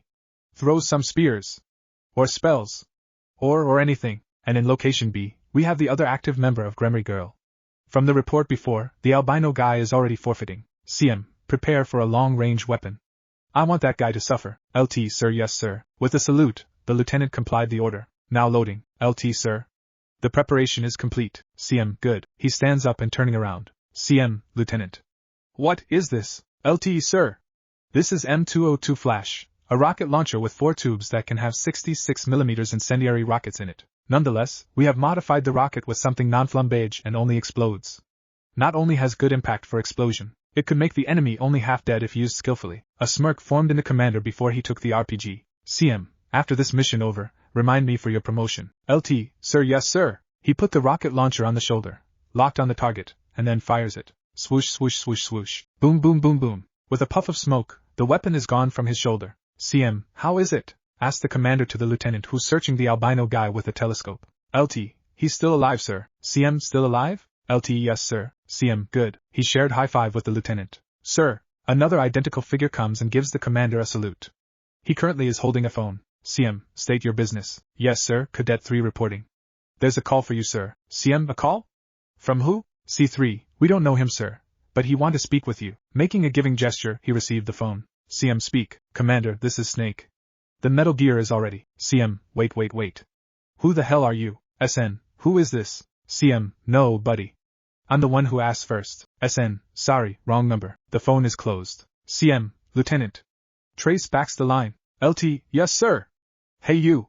Tell the communication department to trace back the line and, sir, LT, what is it? We have a report from Cadet 4 that the Gremory girl isn't preparing to attack. LT, it can't be helped then. Commander. Your order. The said commander looks at the lieutenant eyes with a serious expression. CM, tells the entire soldier to disperse.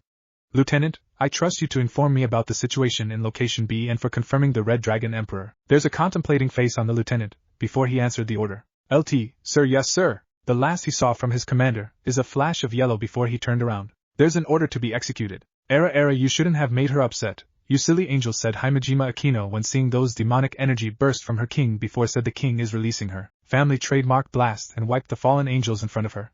Makes their existence is just a few feathers in the air, until a whistling sound can be heard from the side. What a display of power, any Gremory girl. Immediately, the 2 great ladies from Ko Academies turned their head to the source. You.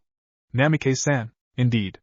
There stood our Naruto, who currently carrying the unconscious blonde fallen angel. OSU.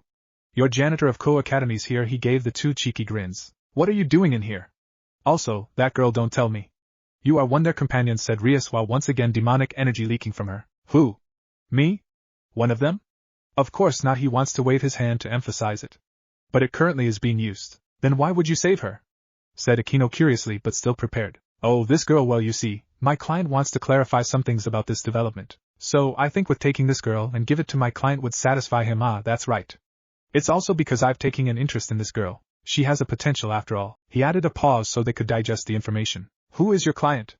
And what kind of potential you're talking about? Tell me, demand the Gremory heiress. Let's see. I can't answer the first one.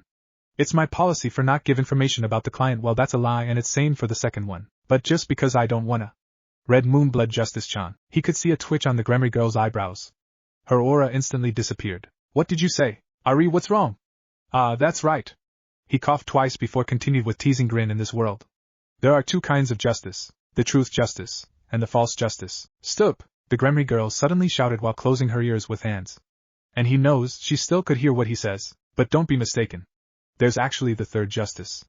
The one who brings everything to peace. He continued it with a tone like an incantation for a spell. No. I don't want to hear anymore. I don't want to hear anymore. She starts to roll left and right in the ground. Babucho? Akino's still confused about what happened. Just what kind of spell that the janitor used to make her bucho like this? What a terrifying opponent. But Naruto still continued. Yes. And the name who will execute it is none other than the Red Moonblood Justice-chan. The shame. The shame. The shame. The shame. Now she punching the ground rapidly with demonic energy enhanced fist. Babucho. Please stop it. The ground hasn't done anything wrong. And Akino start to calming Rias. Fufufu quade ha ha ha hh. He let out his evil laughter, knowing already wins the battle without fighting. Then may our path meet again. White bluish magical circle appeared beneath him. That symbol, from Citri's clan? That's right, and if you want to find out something about me, please ask Sona. Ja-eni, said Naruto, still smiling before a blinding flash makes him disappeared, leaving a depressed Rias and bewildered Akino. Just who is he? Suddenly jump on few day later morning. Why should I do this again? It started with a groan from a feminine voice. She has blonde hair, green ribbon tied on top of her head, blue eyes, and wears Ko Academy's female uniform. Nope. This is not an OC. It's just Mittelt with a different hairstyle. Don't just complaining in there. Look, your classmates has arrived. Let's go greet them. A familiar male voice followed after the girl, pointing his fingers toward Issei and a blonde-haired girl with green eyes. Fine, muttered the girl, clearly find the situation not so enjoyable, and remembers. Your name is Namikaze Nanari from now on. Hi. They start walking to the gate direction, the male leading in the front, while the blonde girl look at the man from behind with a wary expression. On a certain Mittelt's memory, she found herself in an unknown room, unknown time, an unknown condition. Oh, she wakes up. A male voice can be heard on her left. You! What are you doing in here? It was the same janitor from this morning. And beside him is Azazel-sama. She was shocked, for someone with high-ranking fallen angel to be in there. She thinks the ritual that Rianao-sama is success. So the ritual is, sorry to interrupt your delusion, but your plan has failed. It was the janitor who said it. Failed? What did he mean by that? But there's Azazel-sama. He is here to raise her ranks, right? That was what Rianao-sama promised to her. What do you mean? Like I said, your plan has failed. And your boss, fallen angel Rianao, were killed in the process. The ritual is fail, and Rianao-sama is killed. Now, the question is what we should do to you, eh? She was confused about what he means. It was as if she didn't have a choice. I mean, 1, you're just a low-rank fallen angel. So if your existence disappeared, it's not really matter to us. What is this person saying?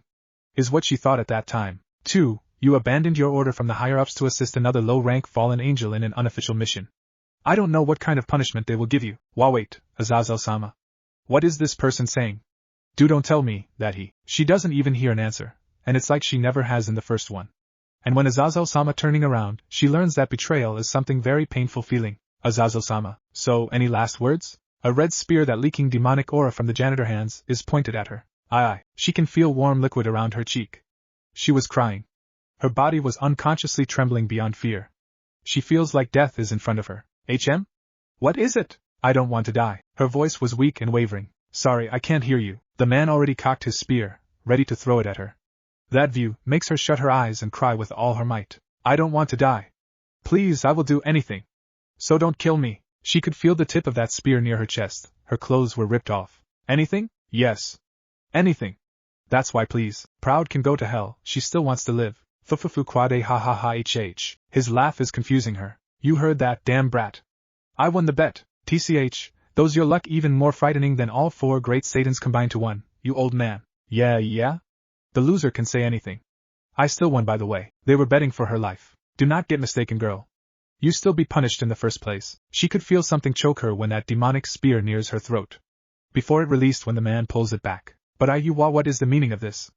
I don't understand it anymore. To make it simpler. At first, I want to bring you to the HQ for your punishment. But this old man, Azazel-sama pointing his finger at the blonde male.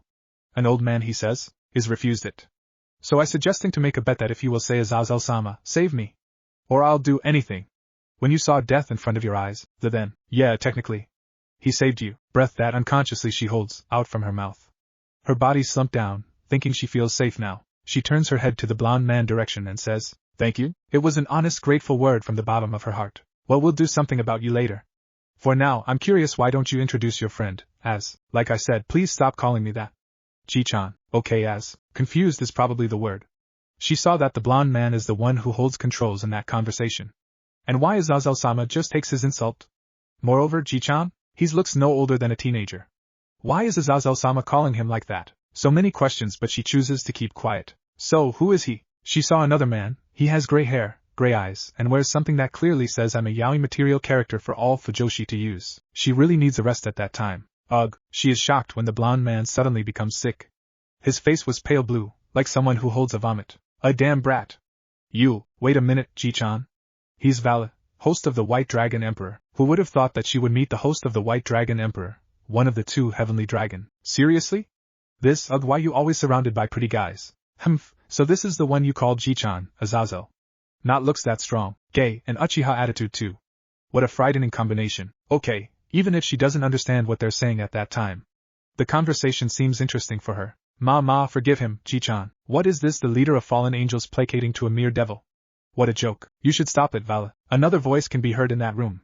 So you're already awake. Albion. Yeah, good to see you again, Naruto-sama. Now this is funny, even one of the two heavenly dragons is bowed to him. Dragon, the voice from the gray-haired man's body, is the English dragon. And it called the blonde man Naruto-sama. Just who is this person? Vale, you don't know anything about him. So you better stop it now. She heard the blonde laughing again.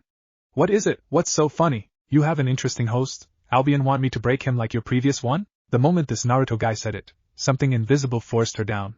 It's kind of hard to breathe now. She even could barely see Azazel-sama and the gray-haired guy sweating. Ugh, sorry, girl. I kind of forgot that you're still here. It's gone. That invincible heavy pressure is gone. Ha. She slightly thanked at that. Something would have broken if he continued that. Vala, you should cool down your head now. After Azazel-sama said that, the gray-haired man simply compiled it. It's clear that Azazel-sama wants this Vala guy to out from there. He was walking out, but before glancing at Naruto, makes the situation becomes tense once again. It keeps like that, before finally the guy is gone.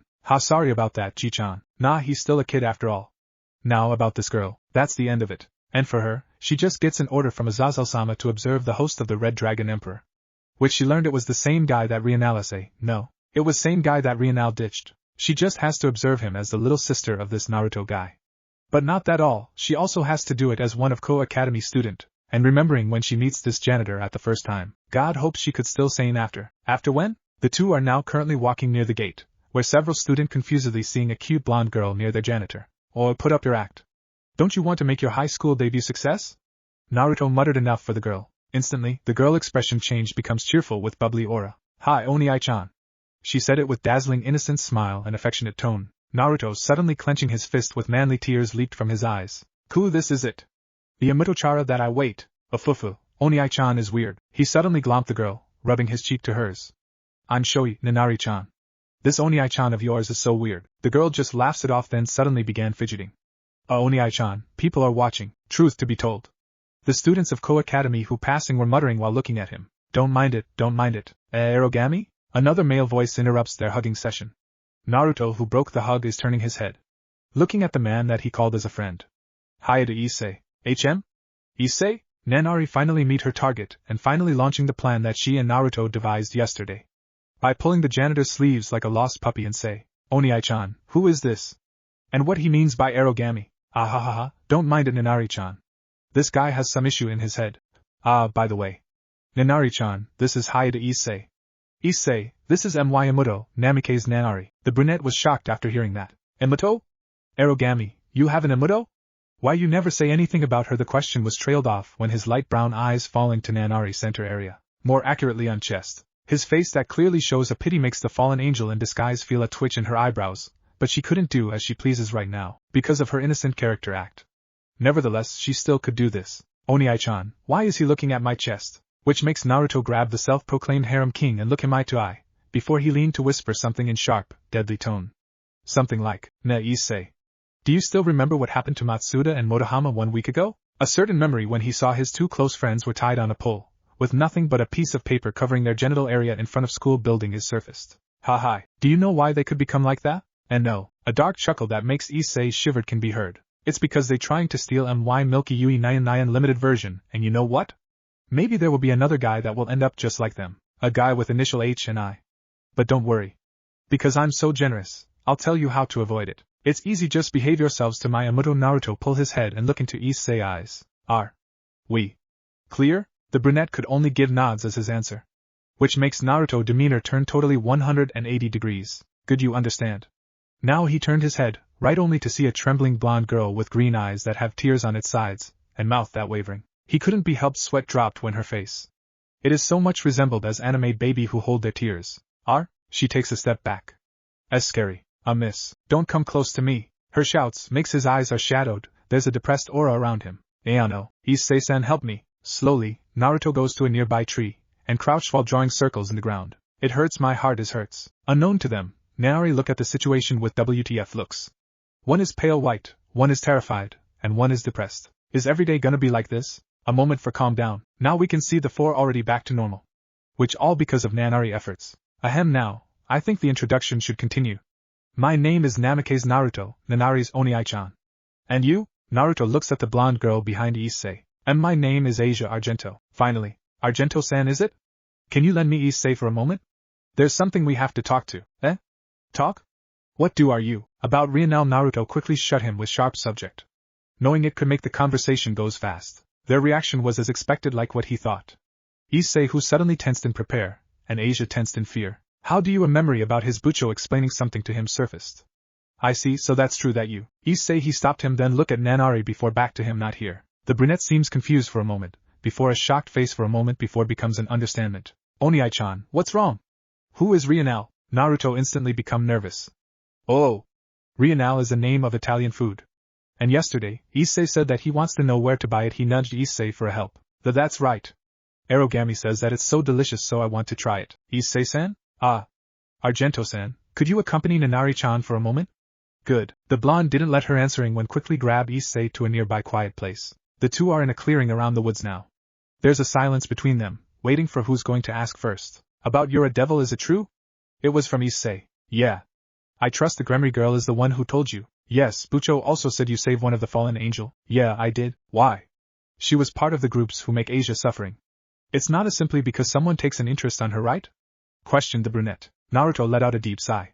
Then let me say this first, Issei. What? What would you do when heard an innocent devil was offered for a good position in some famous office with high salary, and what she should do is just to kill a boy? Issei was shocked for a moment, before he thinks about it, and then said, What do you mean? Just think it as a random question, nothing more. I will convince her as hard as I can that what she did is bad. A smile appeared in Naruto's face.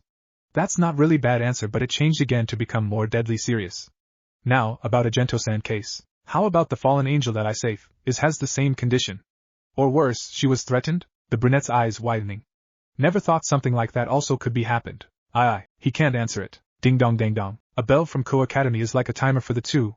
It also indicates the starts of the first period for students. Oniai-chan? Nanari's voice can be heard. Makes the two men looking at the two girls who looking for them. Naruto quickly put up a smile and answered the girl. That's right. You have a class, don't you? Sorry, for making you waiting. He looking at Issei once again. Now Issei, could you show Nanari-chan your classroom? She's your new classmate after all. Understood. The brunette passing the janitor, but before said the janitor whispered in Issei's ears. Sorry about that, Issei, but I just want you to think not all fallen angels are bad also. Nanari isn't a devil. Please don't tell her some unnecessary things. He watches how the three walk together. The blonde girl that with Issei, Asia Argento, seems chatting happily with Nanari, and Issei keep entertaining them with his fake happy demeanor. He looks at them till going inside the building, before he raised his fist and leaped another manly tear. Cool, Naruto. You're so cool back there. And it's all as planned. The plan is simple. First, he will need Mittelt to be registered as a student in Co Academy with help from the student council. He said to Sona that Mittelt is an important person from Fallen Angel Fraction, and has an order to observe the growth of the Red Dragon Emperor in Issei. Second, he introduces Mittelt as his little sister, Namikaze Nanari, and make her act like just a normal human in front of anyone. And the last one is just to make Issei believe that not all of fallen angels are bad. It's for when Mittelt fallen angel identities is found out, she still could observe the Red Dragon Emperor with ease. Knowing Issei, Naruto believe the guy will do what he feels right. Nonetheless, that's all what Azazel and Mittelt wants. For Naruto, he will give her the necessary things and backup as long as the girl could impress him. That's all. He's standing in there for a few minutes, before his danger sensor is tingling, makes him jumping to the side and missing a kick from someone. A man, short red hair with some kind of antenna sticking out from his head, brown eyes, and wears Ko Academy's school uniform. What's wrong with you, buddy? What's wrong? The unidentified man trembling. What's wrong, you said. He pointed himself. This is what's wrong. It's you're doing right. Huh, what are you? Then a memory flooded to his mind. It seems the clone that he uses for harvesting is still intact until before. And because he is bored at the moment, he chooses to execute a plan to give the experiment number 98751 to a certain girl. That means, is that you? He also trembled. Holding his laugh Tomochai, then he broke it, and start to run to some direction. Jaya ha ha ha. We have a shemale in this school. Jaya ha ha ha. Wake you bastard. And with that chase, this chapter is ended. In a vast meadow, he's laying in the ground with closed eyes. A gentle breeze passed his face that facing the blue sky while clouds sometimes covering him from the sunlight. Peaceful is what you could say if saw his face now. Hi hi hi. A child's giggles can be heard by him. Make he open his eyes and showing his blue sapphire orbs to the world, only to see an ocean blue one. A smiling little girl, has long sun-kissed blonde and round-shaped face which showing a similarity as his but with small baby fat. She gives him an amused smile with mischievous looks. Are you awake already? The girl's question is only answered by a smile from him before a different scene flashed. This time, it shows the little girl from before in her teens. She's prostrating, showing her determination to him. Please, train me, I need power to find him, to find my last family, to find my father. He looks at the gesture with hurt, before dismissed it with a blank face when the girl raised her head. I understand. The girl was smiling at him. He was not. Another different scene is shown to him, where the same girl in her adult ages. She looks at him with anger as tears already out from her eyes. Why you never told it, why you never said that you are why Ota-san. He only could look at another direction with muttering one word sincerely. Sorry. It becomes white again, before another scene appeared. The same blonde-haired girl, no, she's a woman now, stood in front of him with a determined look. I'm going, said the woman before she turned back and starts walking. You will die if you go, let me. Ota-san, interrupted the girl. You are the key to end this disaster, you are the last hope to drive them out from our world. So trailed off the woman who spat out when she said them. Naruto gritting his teeth, feels like bounded by chains for the first time to save his precious peoples. Besides, a great person once told me, a parent's job is to protect their child even if they are hated by them, right, Ota-san? Continued the woman as she gives him a reassuring smile. Even if he gives a reassured smile to her, the worry's still in there. Another one, where he saw the woman holds a dirty blonde-haired boy. He was happy for finally arrived to their place, feel reassured that his daughter and grandson are safe. He looks at the two with relief, the two who laughs, the two who hug each other with happy tears, the two who saw him and waving their hands with smiles, before several swords impaled them. Blue eyes suddenly snapped up, looking at the ceiling with an empty mind. Slowly, the owner of those eyes registered what happened to him. A dream, huh? Muttered the man before he looks at the clock on his side. 3:17 a.m. He closed his eyes and sighed in annoyance. Of all memories, why have to be that one on it? Turning to another side, he decided to go back to sleep. Wamayan, in a small cabin, where the place a certain janitor of Ko Academy, and his new tenant lives in. We found the owner of the house, Namikaze Naruto, who currently walking like a zombie in some third-rated horror movie to a kitchen. The blonde who has 3 whiskers like Mark stopped when arrives in front of a refrigerator. He looks at it with blank face, before he looks at the cabinet on top of it. The blonde thinking if he should make omelette rice, pancakes, or an instant food for breakfast. Instant one then. Decided Naruto who feel lazy to make a proper meal today. He took several instant ramens and porridges from the cabinet before went to the kitchen still with those half-lidded eyes and his sleepy face. Grab a pot, fill it with water, and start to heat it. Naruto waiting the water for boil as he saw it like a 60-years-old labor worker who lamenting his lives. Anyway, Naruto is waiting, and waiting the water for boil until his body shivering because of nature calls. Toilet, said the blonde before start moving to the bathroom. Naruto moving slightly faster, arrived in front of it, twisting the doorknob, and then went inside to use the room. Only for see her in there. Instead of a simple empty bathroom, what he saw is a blonde-haired girl who turns her head at his direction while currently trying to wear a black lace pant-eye. That girl is Mittelt, a fallen angel who has a task for observing the Red Dragon Gauntlet in one of Rias Gremory's peerages by disguising herself as Naruto's little sister and a normal student in Ko Academy. Not this again, groaned Naruto with boredom. Telling what happened in there is not something new to him. The girl's eyes widened, mouth agape, and a clearly shocked face appeared in there before changed to a blush with teardrop on side her eyes. Naruto didn't look at her face and focusing his gaze on the panties for a moment, and then give the girl in front him a flat stare. 60 points. Bam! Before he shut the door with a bang and walks away as if nothing happened in there. Bam! As expected, the girl quickly opened the door. Clad only in her black lace panties while her left hand covering her not-so-big breast. You, muttered the girl with anger as pink light spear slowly formed on her right hand. Naruto who see it just do stretching, knowing where is this going to. Okay, another morning warm-up then. Muttered Naruto, not bothered by the wrath aura that radiating from the girl's body. The blonde girl raised her head, showing a flustered adorable glare instead the usual evil one. Pervert! Shouted the girl as she threw the spear at Naruto, only for it miss when the blonde man tilting his head. One spear dodged, clang, and going through the window. Said Naruto still with boredom. Go the girl become frustrated as she summoned more pink light spears before throw it. Pervert pervert pervert. Naruto comically stretching his waist to the left and right before jump then land in ridiculous eagle pose. 3 spears dodged. Swoosh swoosh swoosh. And going through the window said Naruto still with bored tone. The two just be quiet in there. Drip. The sound of water drop can be heard clearly. Drip. The two focused on that sound, knowing it's the bell to end there. Another dispute. Drip. The game is on. Rorea!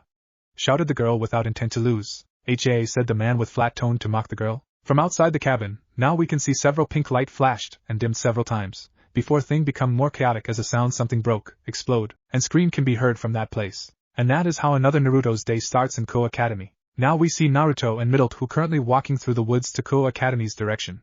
One annoyed, meanwhile the other with embarrassment. You know, I think I'm already tired of this so-called bathroom event from a typical love comedy scene. I mean, it is surely amusing on the first day, but now said Naruto who has a red hand mark on his right cheek. Shut up. It was your entire fault to suddenly come in like that.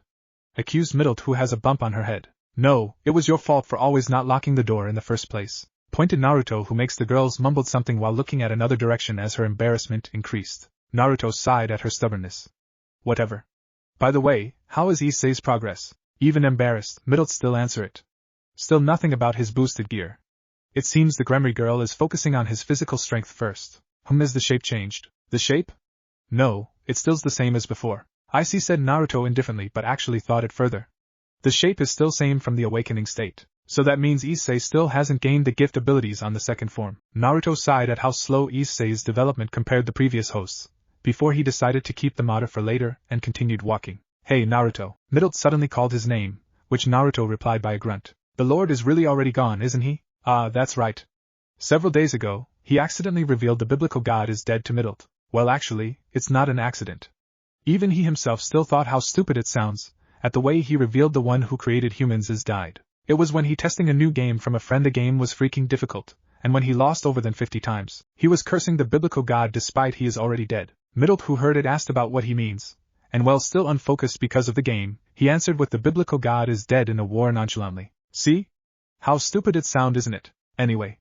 The fallen angel asked the evidence, which he just told her to pull a devil power by reversing the way she pulls her holy power, and then mix it together. Normally it is impossible to that.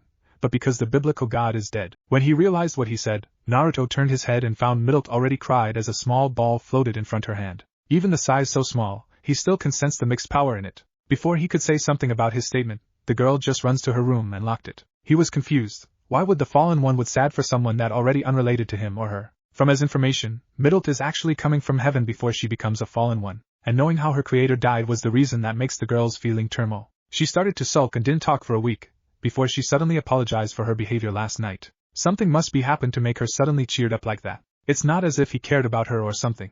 He just can't stand to see someone sulking in front of him. It's kind of reminding himself in the past. Anyway, everything is back to normal and let's end it like that.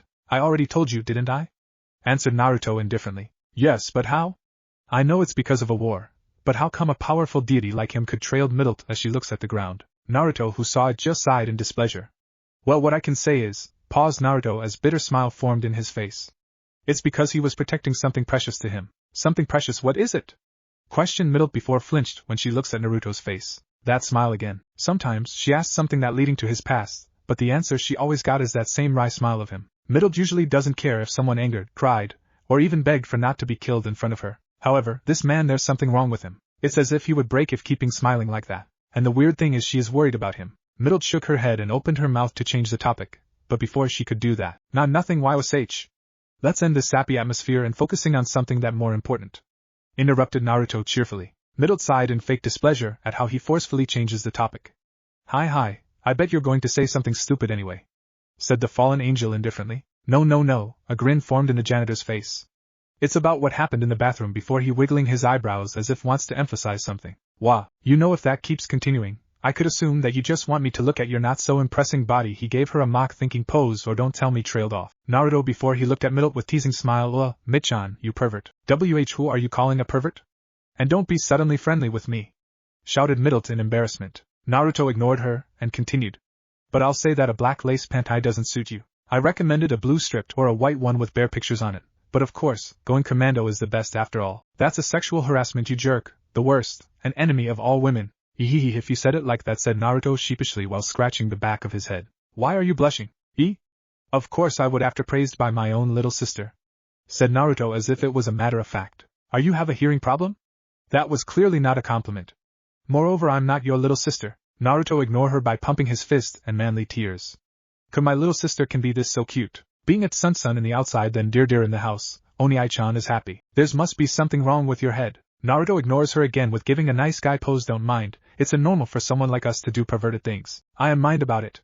Unlike you, I have something called common sense. Ehehe, you make me blushing. Your head is really messed up, isn't it? Really? Don't suddenly ask it, but worry not, Mittelt. Even if you are a pervert, Oni-chan still loves you. Don't lump me together with you, you damn maniac. I'm not the one who has a mountainous of humph. Quickly, Mittelt clamped her mouth to prevent finishing what she said. Has a mountainous of what? Mittelt shook her head rapidly in denial. No, nothing. She started sweating bullets when the blonde man looking at her suspiciously. Who I see. Naruto nodded sagely as he stroked an invisible beard. What?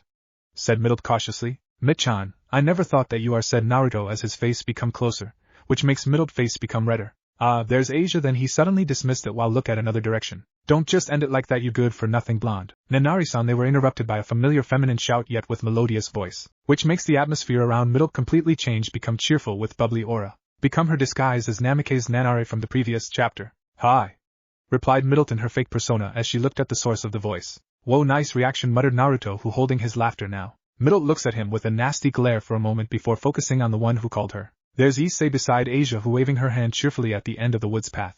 The blonde fallen angel thought about something before grinning when an idea appeared in her head. She turned her face to the other blonde girl and waving back. Asia-san, ga! Cried Naruto in pain. By the way, the reason Naruto yelped is because Mittelt stomped Naruto's foot when Mittelt called Asia back. The fallen angel takes this chance for running to Asia while Naruto still caressing his pained foot. Oh hey, Asia-san. Hayada, greeted Mittelt cheerfully. Oh hey, greeted back Issei. Oh hey, Nanari-san. Ano, what's wrong with your Oni-san? Greeted Asia before she questioned about the male blonde. Mittelt tilting her head in fake confusion, before she turned her head and facing back her brother who's still in pain. Seems like that mana enchanted stomp is worked well. Oni-chan. Are you okay? Did you stumble upon something again? Said Mittelt worriedly before she put her hands on her waist. Mao, didn't I told you to take a day off? Now that's what happened if you didn't listen to me, finished Mittelt with a pout. What's wrong with origami? Questioned Issei to the girl. Mittelt sighed in displeasure. Listen to this, Hayadu. Oni-chan was working until late night and barely gets a sleep. I said that he should take a day off for once in a while, but no. He's so stubborn for it. Now he's too unfocused for working because of it, said the fallen angel dramatically. You little bird, I'll remember this humiliation. Naruto gritted his teeth for a moment before smiling sheepishly at her. It seems you're right. Maybe I take a rest for a little, and you will do, nodded Mittelt before she grabbed Asia's hand. Let's go, Asia-san. Before she dragged the former nun happily to the school. Wait a minute, Nanari-san. Nanari-san. Nanari-san, pleaded the girl, who surprised but only for be ignored. Meanwhile Issei, who looked at the display with a smile. He's happy that Asia seems to have another friend. Yo, ga! Before he shouted and take a step back when Naruto's face suddenly in front of him. Don't suddenly surprising me like that. Naruto is just waving his outburst before he also looking at Mittelt, who dragging Asia. The two girls are already become close in these past days. If Naruto was ignorant, he would think the former nun just innocently believed that she has a new friend. Meanwhile the fallen angel just playing around with the former nun because of her disguise. But he actually knows that his supposed to be little sister is happy about their friendship. Not only that, he is also suspicious the bishop of that Gremory girl is the one who cheered up Mittelt after knew the biblical god is dead. Well, enough about that. Now for Issei. Naruto, who's still looking at the two blonde-haired girls, suddenly says, So Issei, did you impregnate Asia already? Issei did a spit take after hearing that. What are you talking about? Moreover, what kind of question is that? Nah, nothing. Just a joke. Now shoo, go to your class, dismiss Naruto. Issei's mouth already opened to argue back, but the school's bell is already ringed before he could do it. Hi, said the brunette devil tiredly before he going to inside the school building. Naruto looked at the host of Drake for a second, before he going to another direction. Well, time to work. Pfft, what a joke. He will make a clone to work before he takes a nap somewhere else instead. Today has a nice weather after all. But before that, in another place, there's Sona, who walking in a school hall with Tsubaki beside her. Rias? The student council's president was slightly surprised to see Rias and Akino from the opposite direction. And from their expression, the two seems need something from her. Oheu, Sona, Oheu, Rias. The two are greeting each other while their queens are just bowing. What is it? It's a rare for you to come all the way here instead to the student council room, asked Sona curiously. Rias gives Sona a smile. Nothing, I'm here just want to ask you about that Namikaze. The younger one. Sona push her glass and make it glinted. What about her? That girl, is she really just a normal human? Rias continued her question. What would make you to think that? Well, it's just there's something off with her. Sona looks at Rias with calculating gaze, before she sighed and says, no. She is a fallen angel, answered Sona calmly, but only to mix Rias, Akino, and Tsubaki tensed after heard that. Rias' expression becomes serious. Why there's a fallen angel in this school? Moreover how? She paused for a second before a certain thought crossed in her head. Don't tell me, you're the one who let her. That's right, Sona answered the unfinished question. As for why she is here, it's because she is on behalf of the fallen angel fraction, to observe the growth of the red dragon gauntlet in one of your servants. You are aware of it? Surprised Rias, missing why the fallen angels want to observe her pawn's sacred gear. Yes. As for how well, I have my own informant about that, said Sona with finality. Doesn't have intentions to give more. Rias, who saw that, decided to ask another question. Still, why are you letting a fallen angel come to this place? If it's about your worry to the student's safety, then don't be. I guarantee that she has just come for observing and won't harm any people. Well, as long as they deserve it, the short-haired woman gives her childhood friend a reassuring smile. Also, there's a request from someone to keep secret her identity as a fallen angel. Rias become confused after heard that. Then why are you telling me this? Sona gives the red-haired girl a smile. Well, I thought it's not really that bad if I tell my childhood friends about it, right? Rias looked at Sona for a moment before sighed helplessly. Right, said the red-haired girl as she smiled back. Ah, but could you really keep it secret to Hayato-kun and Argento-san? It seems they really insist about that one. Rias becomes serious again. Is this related to the ritual that they performed to Asia? What you are talking about? Asked Sona in confusion. Maybe I should ask it to Naruto for the details later. He must know something about it, continued Sona in her thought. Rias slightly doubted at Sona's confusion, before she shook her head and decided to trust the girl in front of her. Nah, nothing. Ah, also about the older one. That makes Sona blinked in surprise. Naruto? What's about him? Asked Sona, which followed by a thought what kind of trouble that despicable blonde did now. Yes, just who is he? How the Gremry heiress asked it with a slight tone of anger makes Sona chuckled. I can guess there's must be something unpleasant that happened between you two, isn't it? What's this thing about me? Kaya, the one who being talked suddenly appeared like a ghost from a horror movie, hanging upside down from the ceiling in front of them, which makes the four girls startled at the unexpected. Can you not suddenly appear like that? What are you, a random creature who often popping out from nowhere? Quickly yelled Sona. That's rude, I'm not a spawn monster from some RPG game, you know? Said Naruto with a pout. Then don't do something that makes you look like them? The short-haired woman sighed for calming herself. So, what do you want? Moreover, just get down already, yeah? I'm in the middle of cleaning now, complained the blonde-haired male as he pointing the sparkling ceiling. Just do it normally, said Sona as she gives the blonde male a flat stare. This is normal for me. Sona gives another few seconds flat stare before says, sorry, it's my fault for not think it thoroughly. I'm forgetting that you are abnormal in first place. Now, you don't have to point that out, said Naruto calmly while doing placating motion. Rias looks at the two in bewilderment before shook her head. Namikaze Naruto interrupt Rias, who already calmed down. Naruto turning around while still hanging from the ceiling. Oh, Justice-chan. You look healthy, chirped Naruto that make a twitch in Rias' eyebrows. Of course sorry, but can you wait a minute? I have a message from Sona's Wani-chan, interrupt the janitor, not missing another twitch in Rias' eyebrows. Wani-sama? Questioned slightly surprised Sona. Naruto turned back facing the student president again. That's right. Naruto grinning happily. What is it? Saratan said she needs your help for her next TV show. Also, she would come to here if you said no. Naruto's grin become wider seeing a grimace looks is formed in Sona's face. Blackmail has said Sona in displeasure before she looks at Naruto. You seem happy about it. The grin on Naruto's face becomes wider. Of course. Seeing those displeasure face is like a caffeine for me. Jaya hahaha, said Naruto as he coming down, before passing Sona then running away. Tsubaki! Shouted Sona as she put gloves from her pocket. Hi! The vice president didn't need to know what to do. She put her own gloves then rummaging something and giving it to Sona, before the student president throws the thing to the blonde-haired janitor. All within 4 seconds flat. Bam poof. The brick is hit Naruto, before a puff of smoke and a log replaced him. TCH. You can't attack me with same method, Sona-chuan. Quade ha ha ha hh comes from the voice of Naruto in the air, but the man is nowhere in sight. Geez, that guy is really such a pain in the ass. Muttered Sona in distress. She shook her head before turning back facing at Rias. Sorry Rias, about your question before, could I answer it later? Yeah, The red-haired girl could only nod after saw a different side of her childhood friend. She was surprised to see the short black-haired young girl who usually calm and collected, become very expressive now. Thank you, said the Citri heiress before she and her queen passing the two girls in front of her.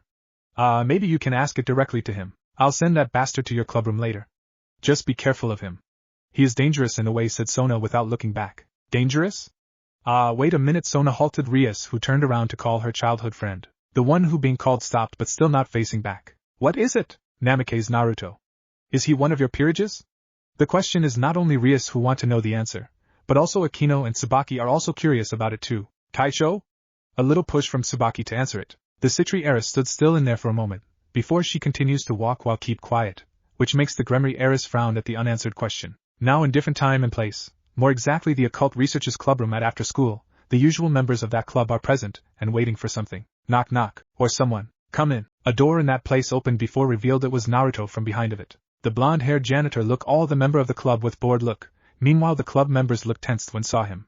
Did any one of you saw someone named Yamada coming here? Asked Naruto out of nowhere. The others were confused about it. They look at each other, before Issei decided answered it no. We don't, Arogami. Okay then, the blonde-haired janitor nodded. Click. Then he closed the door again. Make Rias and the others blinked at the unexpected gesture. Rias' eyebrow is twitching when she realized the janitor isn't coming back. Kaneko, could you bring him back here please? The emotionless girl only gives her a nod before walk and going behind the door. Meanwhile all the member who waiting in the room could hear the commotion. Oh, Nico-chan. What's whoa? That was dangerous. Why hey. That one almost hit me yo. Wait, can we talk over about this? They can hear Naruto, who seems constantly dodging the white-haired loli. Bucho's order in emotionless voice also can be heard from behind the door. It's from Kaneko. Gh, it can't be helped then hop. Ya toa. Yai. Doria do. Yai. Shat. Ya ta. Yai. Can you whoa?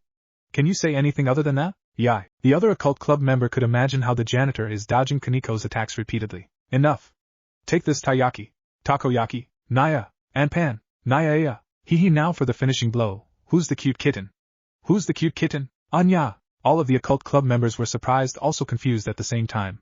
Just what happened, and what's with those attacks that named after a dessert? Issei raised his hand as if have a question after heard something unusual from the Ko Academy's mascot. Bucho, is Kaneko-chan purring in there? Is this what Sona means of dangerous? But thought Rias, who ignoring Issei's question. Bucho? Called the host of Drake. Issei, hi. Squeaked the brunette at the seriousness in his Bucho voice. Could you go and get them back here please? Asked the occult club president. Okay, Issei nodded at that, then start walking to the door. Issei-san, good luck, supported Asia, which answered with a nod before he disappeared from their sight. The rest members are now waiting again while heard the pawn's attempt. Whoa, she's really purring, a surprised voice from Issei can be heard. Oh Issei. What's up? And this one from Naruto. No, it's just, that's right. Issei, didn't you say you want to borrow the new Tokyo DD Girls magazine? Rias twitched her eyebrows after heard a suspicious name of magazine. HM? Yes. Did you bring it? Of course. Here, Yuwa. I'll pay I. Thank you so much, Arogami. Don't mind it, just read it over there quietly. Aye, sir. The devils in clubroom now sweat dropped at how Naruto distracted Issei easily. It seems his lust win over your order, Bucho, said Yuto, who chuckled at the brunette behavior.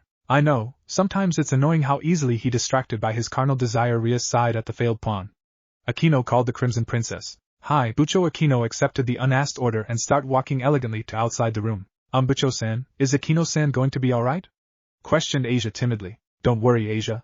If it's Akino, she would success. I trust her, answered Rias proudly. Asia seemed still unsure about it, but didn't say furthermore. When the door to the outside closed, they start to listen again. Era, Namikaze-kun called Akino with her usual catchphrase. Now. What will you do, Namikaze? Thought Rias as she can hear her queen is already making a contact with the janitor. Oh, hi Majima. What's wrong? It seems Rias Bucho want to meet you now. The other member in the clubroom is now slightly leaning closer, curious at what kind of dirty trick their school's janitor would do now. Okay. Only for them to face planted at how he suddenly agrees. Asia sighed at finally it would be over. Rias smiled in satisfaction. And Yuto shook his head because worrying for nothing. Era? You dropped something. Namikaze-kun. Rias can hear Akino's voice once again. HM? Oh, could you get it for me? And once again Naruto answered it. Hi ma. Another surprised voice from the black-haired beauty makes Rias and the others curious. What is it? This is, that. My friend gave me those SM Tools catalog yesterday. She said theirs would be a big sale on their store, and you could find rare tools in HM? Hi Majima? Hey, hi Majima. Oh I hi Amiji Waima Yua. She lost on her own world. Well, it can't be helped then. Now I should move her in there, and voila. Now Nico-chan, who is the cute kitten again? Nya, you've got to be kidding me. Back into the room. Rias massaged her head. She can't believe her queen could be failed too. The Gremry heiress rose from her chair, decided to finish this by her own hands.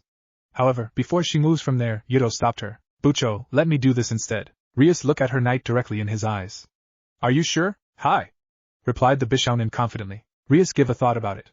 Her knight doesn't look like a pervert that always leering at every girl who approached him.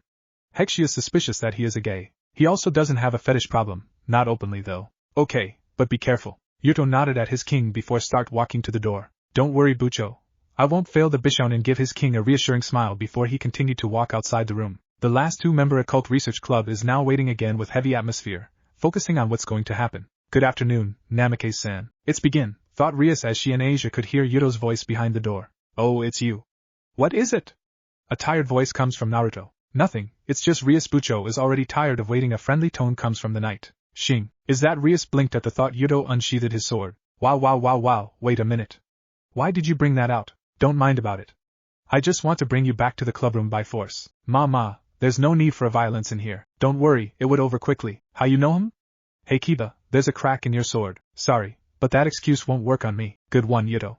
Keep it up, cheered Rias in her mind. No. Just look there, near the hilt. Rias and Asia exchanged look at the silence. It seems you are right, Namikaze-san. A loud sigh can be heard. Kiba, how could you miss it? As a sword user, you should be ashamed of it. That was from Naruto.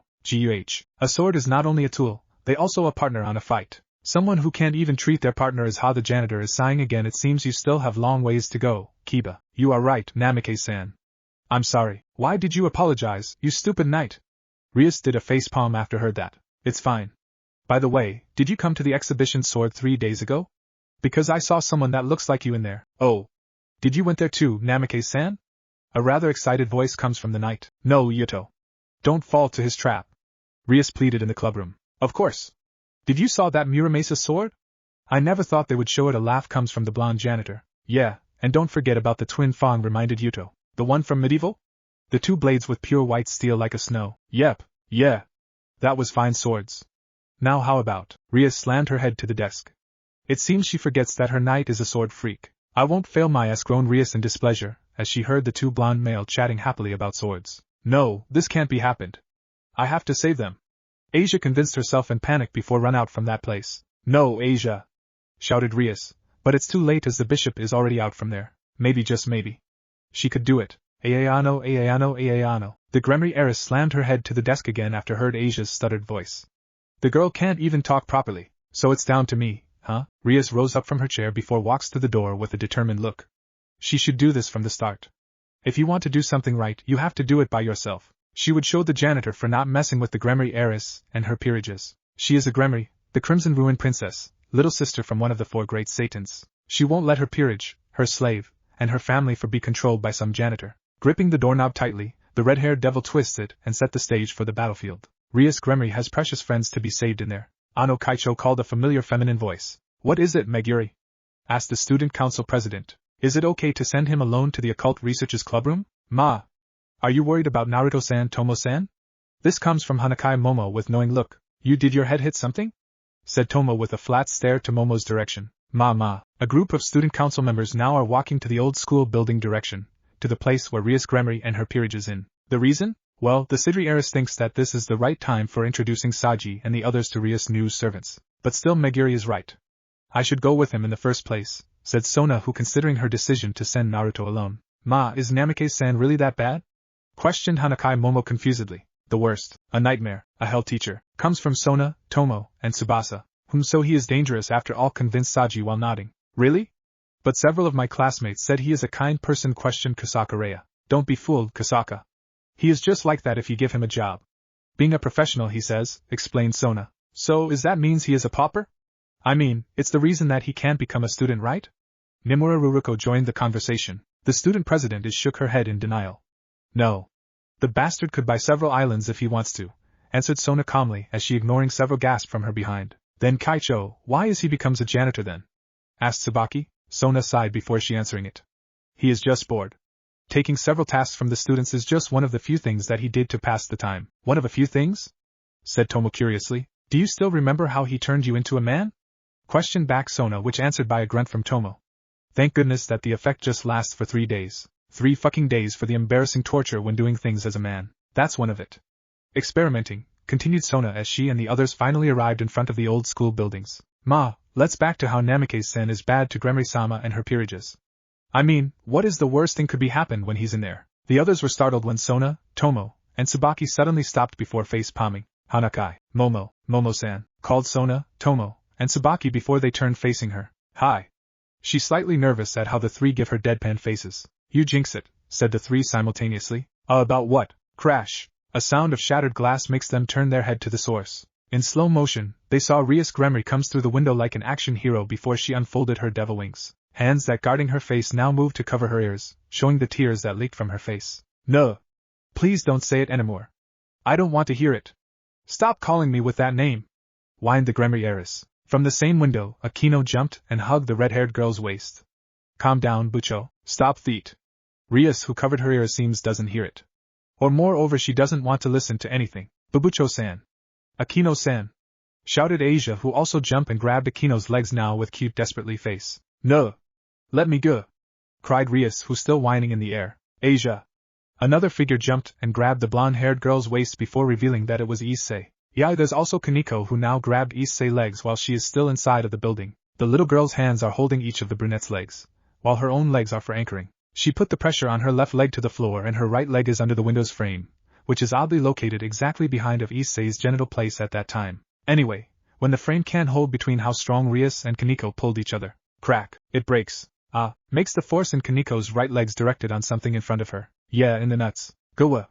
Shouted Issei in high-pitched voice with tears as out from his eyes. The group from Sona's winced when heard that though. And let's not forget that Kaneko is a rook. Issei-kun, please don't release it. Shouted Akino. It's over.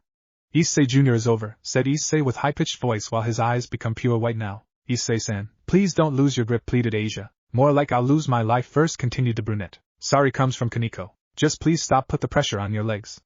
I beg you, said Issei still holding the pain. You know, some students called the place as an old school building for a reason. First, it's because the place doesn't be used anymore, and the second is because the place has some decayed woods on some spots. Well, today, Kaneko's left leg has hit the jackpot. Crack. The floor was broken, makes the kitten instinctively use her right leg to hold her body by slammed it to another place. Kaneko let out a puff of pride, happy that she successed to balancing her body and forgetting she still have to pulls Rias back to the building. So when something pulling her hands instead, Kaneko instinctively used her left leg and kicked the window's frame near there without stint, forgetting it's already broken. Yep, the second round for leg versus nuts. There's not even a scream from Issei, but the foam that coming from his mouth is already told of what he has felt. Miraculously, the brunette's grip is still tight. That also makes Kaneko decided for letting herself being dragged because of unfocused. Slightly guilty for make Issei's condition worse and trusted the last member to pull them back. And that's how another hand grabbed the little girl's one. Issei, hang in there. I'll treat it later, said Yuto, who held them with great effort. I don't want to hear it from a man, said Issei in a very soft voice. Ha ha ha ha. How about that, Justice-chan? Interrupted by a rather familiar laughter that can be heard from inside the building. The student council member now saw Naruto, who appears on another window with holding something white in his hands, something like a paper. You are several millennia too early for challenge me, Justice-chan. Now, how about this? Ahem, they could see their janitor taking a breath before seems like read something on that paper in mock monotone voice. First grader, Rias Gremry. My name is Rias Gremry. I really love robot. Especially the one from Super Sentai. Guess what? When I grow up, I am going to marry the robot also. Nuh!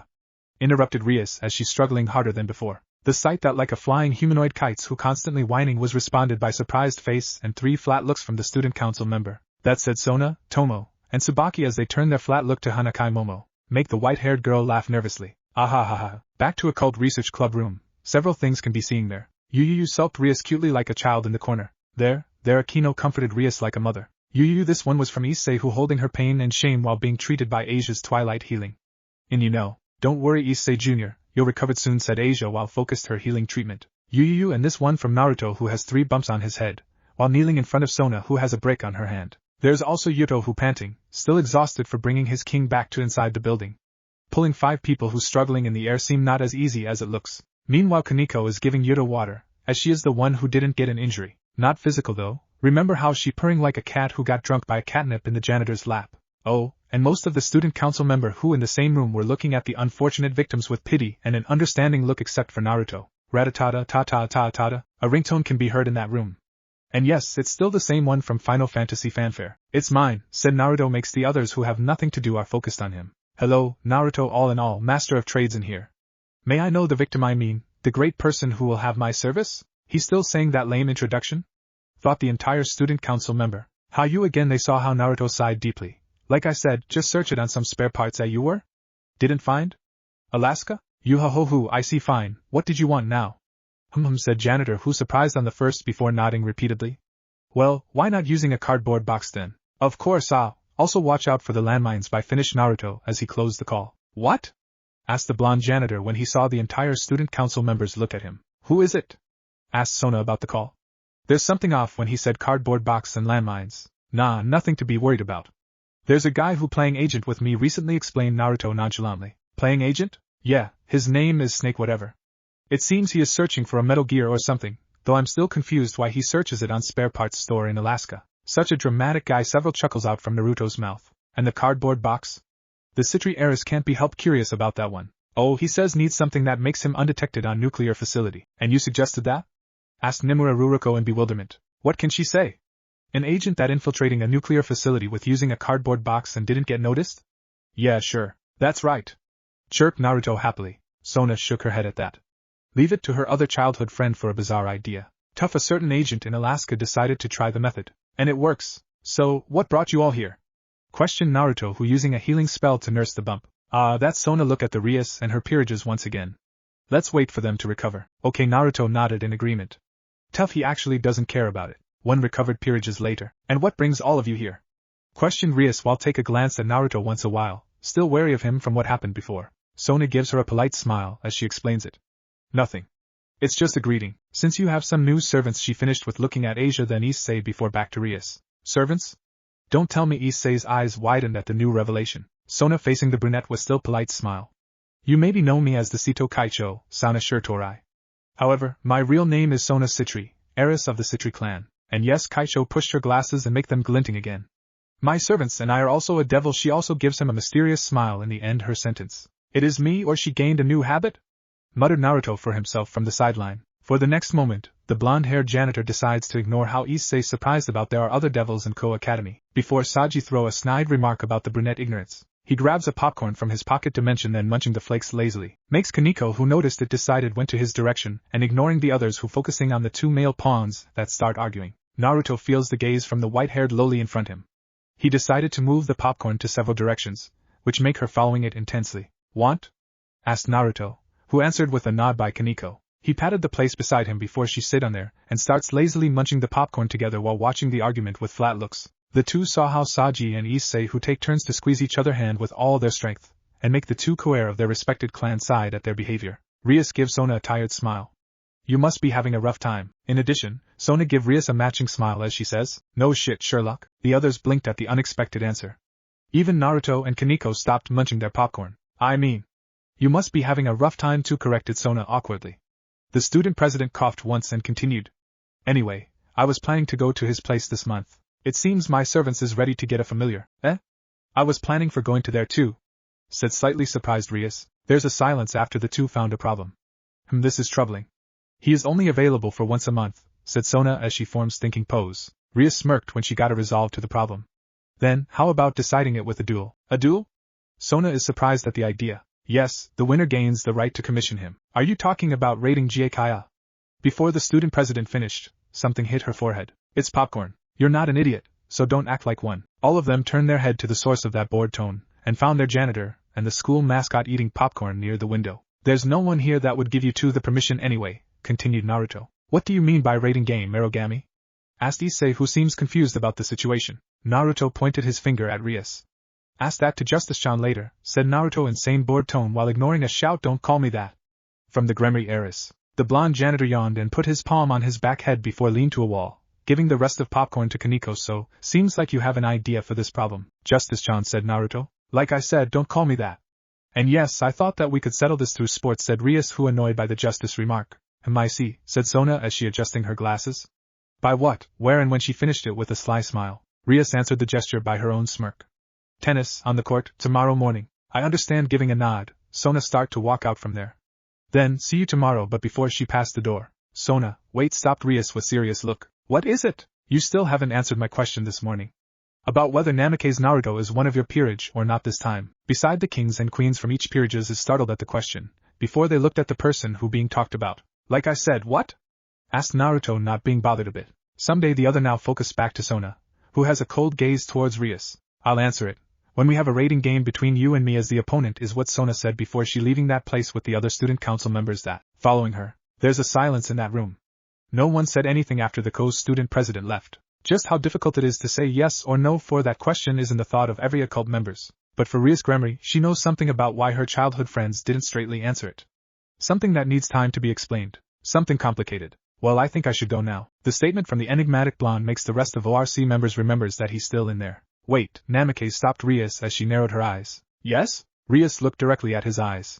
Just who are you? Naruto blinked his eyes a few times before give her a mock thinking pose. I am a devil, and well, you can say I also Sona's childhood friends. Childhood friend? Slightly surprised Rias, before she gives him a suspicious stare. That must be a lie. How come I never heard about you from Sona? Naruto rose up from his sitting position and dusting his pants before he shrugged his shoulder. Of course you don't. That time, she was bounded by a rule to not reveal my existence after all. From whom? Right after Rias asked that, she and her peerages were surprised to see the man suddenly disappeared in a blink of eyes. No. It was faster than that. For that question, all of them turned their head on the janitor who already opened the exit door. It's a secret. Then he out from there. Rias give a thought about the answer. Bucho before Akino called her worriedly when saw her king is disturbed. I'm fine. For now, we should focus on winning the duel. For Issei and Asia's sake she gives Akino and her peerages a reassuring smile, which is answered by a couple of nods from them. A commotion occurs in the next morning at Ko Academy's tennis court. Apparently, the first and the second most popular girl in their school would have a match against the third and the fourth in a tennis match. All the students who admired each team are already occupying the second best place in there. Near the fence, of course. Kaya. Sauna-sama. Comes from the girls who saw their object of admires. Yuwa. Akino Wani-sama. Comes from the boys who saw their object of lust. Cola, coffee, crackers, caramel. We also sell cupcakes, come on buy it. This one has come from Naruto who dressed as a walking vendor, while beside him is Mittelt, or known Nanari as her disguise in front the students of Ko Academy. Why should I do this quietly, whined the girl who dressed same as Naruto. It's better than doing nothing. Besides, 1/3 of the sales from these goods are for your allowances. You said you wanted right? Explained Naruto. Yeah, I said that, HM? Hey, if I only get the 1/3, what about the rest? Asked Mittelt suspiciously. For me, of course. Her eyebrows twitched after heard that, you cheapskate. The retort is just shrugged by Naruto. I wouldn't do this if it's not for that new shoes, whined the fallen angel. What shoes? Questioned Naruto. Girls' things. Don't ask it. Now, where is my free ticket of this boring job? The last one was said by the fallen angel, while narrowed her eyes to search someone. You plan something again? Asked Naruto curiously. Being a fallen angel has a merit too, you know. For example, we could deceive some human to gain our own profit easily. Though sometimes, we could do it to a devil too. Well, only the weak, or a fresh one, of course, explained Mittelt was still looking for someone. Who said, amused Naruto. So, how about a match then? The winner takes all the money. Nah, don't want to. I still remember how Azazel-sama said that your luck is more frightening than the 4 great satans, denied Mittelt, loud enough only for both of them to be heard. She's smarter than her looks, thought Naruto, who more amused by the fallen angel next to him. Then, how about this? If you win, you could ask anything to me. Anything, emphasized Naruto on the last sentence. Anything? Why would halted Mittelt, who think about the offer more through? Anything, as he gives me a chance to know the detail of how the Lord is dead? Mittelt look at the blonde male who has a cunning smile on his face. She tries to search for anything that leading to a lie. Fine, sighed the fallen angel when she found none. Yash! Now, how about you going first? The blonde-haired girl is looking at the man once again suspiciously, before she turned her head to search her ticket. There she is, said Mittelt when she found the person. She takes a deep breath before shouted the name. Ayasiya-san. The one who called is turning her head to the source, along with several students who also heard it. The devil janitor, and the fallen angel waiting at the former nun who walks to them now. Ya, Asia-san. Greeted Mittelt with her fake persona when saw the blonde with green eyes arrived in front of them. Nanari-san. Asia gives a bow along with a smile, before she turned her head to the left. Naruto-san. You also in here, stuttered Asia with nervous a gesture. It seems she becomes more wary of him after the previous encounter. Naruto gave the girl a nod before he decided to go to another place. Then I'll go to there now. Ja-ni, Nanari-chan, Argento-san. Hi, Oni-chan. Replied Mittelt cheerfully. You Naruto-san, and a nod from Asia. The janitor walking to a nearby tree before going behind it, and starts to observe the conversation with Mittelt and Asia. Are you okay, Asia-san? Your face seems pale, questioned Mittelt in fake concern. Asia shook her head. No, nothing. What are you two doing?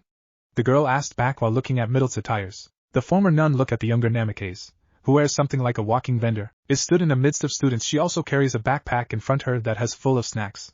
This I just helping Oni-chan to sell this goods, explained Mittelt cheerfully. Asia smiling fondly at her friend Nanari-san. You are really kind, aren't you? For helping your Oni-san is. Ehehe, Mittelt sheepishly rubbing the back of her head like a child. Kawaii is in the thought of several students who saw it. Just hear this, Asia-san. Oni-chan said half of the sales are for my allowance. But he's so stubborn when I say I don't need that much. Mused stupid Oni-chan, whined the fallen angel with a pout. Why not Nanari-san? I thought it was a good thing, questioned Asia while there are more students who also focused on the conversation. Mittelt is looking at the ground shyly. Why, you know, the reason I come here to this place is actually so that I could be with Oni-chan. But a longing expression is formed on the fallen angel's face now. Recently, he seems to take more jobs and always come late because of it. I don't know why he doing it, but whatever it is, I don't care. I just want to be with Oni-chan. I don't really need money as long as he's with me, continued the girl with sad yet honest gaze that makes people around going ah. Asia grabbed Mittelt's hands before speak with encouraging tone. Nanari-san, I think Naruto-san has his own reason. Someday he will tell you about it, I'm sure of it. Mittelt gives her a reassured smile and nodded. You are right, Asia-san. A determined smile was formed on Mittelt's face. I think I should help him more from now on. At least, I don't want to be a burden to Oni-chan anymore. She paused before continued with a sad smile, while have a faraway look. Not after that. Nanari-san trailed off Asia as she looks at the different expression from her friend. She closed her eyes before facing the former nun. His little sister after all, right? Finished Mittelt by giving the former nun a beautiful smile with bubbles and sparkling lights that radiating from behind her. It's not only the long-haired blonde, but also all the students near them is touched by that. Nanari-san! I'll help you too, no? Let me help you, said Asia forcefully. Yeah, me too. Count me in. I want to help too, is what several students said. The boys have determined looks, while the girls are soft smile. But, I don't mind it, interrupted Asia. Yeah, me too. Don't worry about it, Namikaze Muto. Several students alone give Mittelt a reassuring smiles. You all thank you very much, appreciated Mittelt, while wiping her moist eyes. Yosh! Let's do this, you guys, said a random boy that followed by a chorus of OHHH by the others. While the students cheering, Mittelt turned her head facing at Naruto direction. Half of her face is shadowed, eyes become half-lidded, and an arrogant smirk in there. Her scoff comes from the fallen angel, with Naruto gritting his teeth at how Mittelt manipulate the students. Damn, she pulls the students' feelings to the max by giving a false kindness excuses as the base, before turned it into sad mysterious past. A bead of sweat trailed from Naruto's temple. After the students have their own delusion about what kind of bad things that happened to her, she finished at full blow of innocence, thought amazed Naruto. He's impressed with how the fallen angel could say that big bullshit story with so much emotion. This girl, she's good. Continued Naruto before take a deep breath to make him calm down. An amused sigh out of the janitor's mouth. Looks like this is my lost is what she wants me to think. But, he facing his own goods which actually half from the supposed amount. With an evil grin on his face that makes Yagami light from D. Note would mistook Naruto as his brother, he says the famous line. Just as planned? Well, there are so many snacks in here, said a random girl at Mittelt place. It seems they already noticed the amount goods in Mittelt's vendor backpack. Now, it's time for my counterattack, thought Naruto, who start to walk to the fallen angel direction, while smirking inwardly. So it was you after all, Nanari-chan, said Naruto with helpless tone, not missing a twitch in Mittelt eyebrow. Naruto-san? Questioned Asia as she and the other students are looking at their janitor now. Naruto keep walking until in front of Mittelt, before he slowly starts putting the goods in her backpack to his own. I already told, didn't I? That you don't have to work. Just do what you want and go play with your friends. You're free here, said Naruto with soft tone and kind gaze. Naruto-san, what do you mean? Asked Asia confusedly. In her childhood times, Nanari is different from the other kid. She always took her father's strict decisions obediently, and never complained about it. I was worried, because it's not what she wants, not her desire, and when I'm sorry, I can't tell you further more about it, said the janitor as sad gazes formed in his face while still taking the goods from Mittelt backpack. Hi, said Asia while looking at Mittelt in curiosity. I'm sorry, Nanari-chan. I didn't notice that you were lonely. I'll try to reduce my work and part-time job hours from now on. I won't work until dawn again, continued Naruto before he stopped putting the goods, and starts patting Mittelt's head. Naruto-san, said several girls who touched at the gesture, some even let out an admiring sigh. But you know, as long as I could see your smile, I don't mind if I have to sacrifice myself. Finished Naruto with a dazzling smile, while a gentle breeze waving his hair. His expression is not only makes Mittelt and Asia being fascinated, but also all the female students who saw it have a blush in their face. Just for a reminder that all dramatic stories thingy are not real. It was created with full of deceit and ulterior motives. Thank you, indeed. Such a pair of assholes. Naruto-san, shouted a random girl who suddenly grabs his hand. Hi, We will help you too, said the girl with a collective of nods from the others. He gave them another smile that makes the girls Hwan before said sorry, but I don't want to bother you all. Don't worry, we are not bothered by it. Right you all? Convinced the girl forcefully, which answered by a chorus of hi from the girls. Naruto released the hold and take a few steps back before give them a nod. Thank you? For knowing that Nanari-chan has good friends, I'm relieved to hear that, Naruto-san, said the girls with still an awestruck face. Nevertheless, it's different from the boys. TCH, bastard, go to hell, popular guy, muttered them with full of hate. Not that Naruto missing that, but he can handle it. He turned to the boys and bowing. Thank you, I'm sure my little sister would be happy too before he looking at Mittelt. Right, Nanari-chan? His words make the boys looking at the one that being addressed.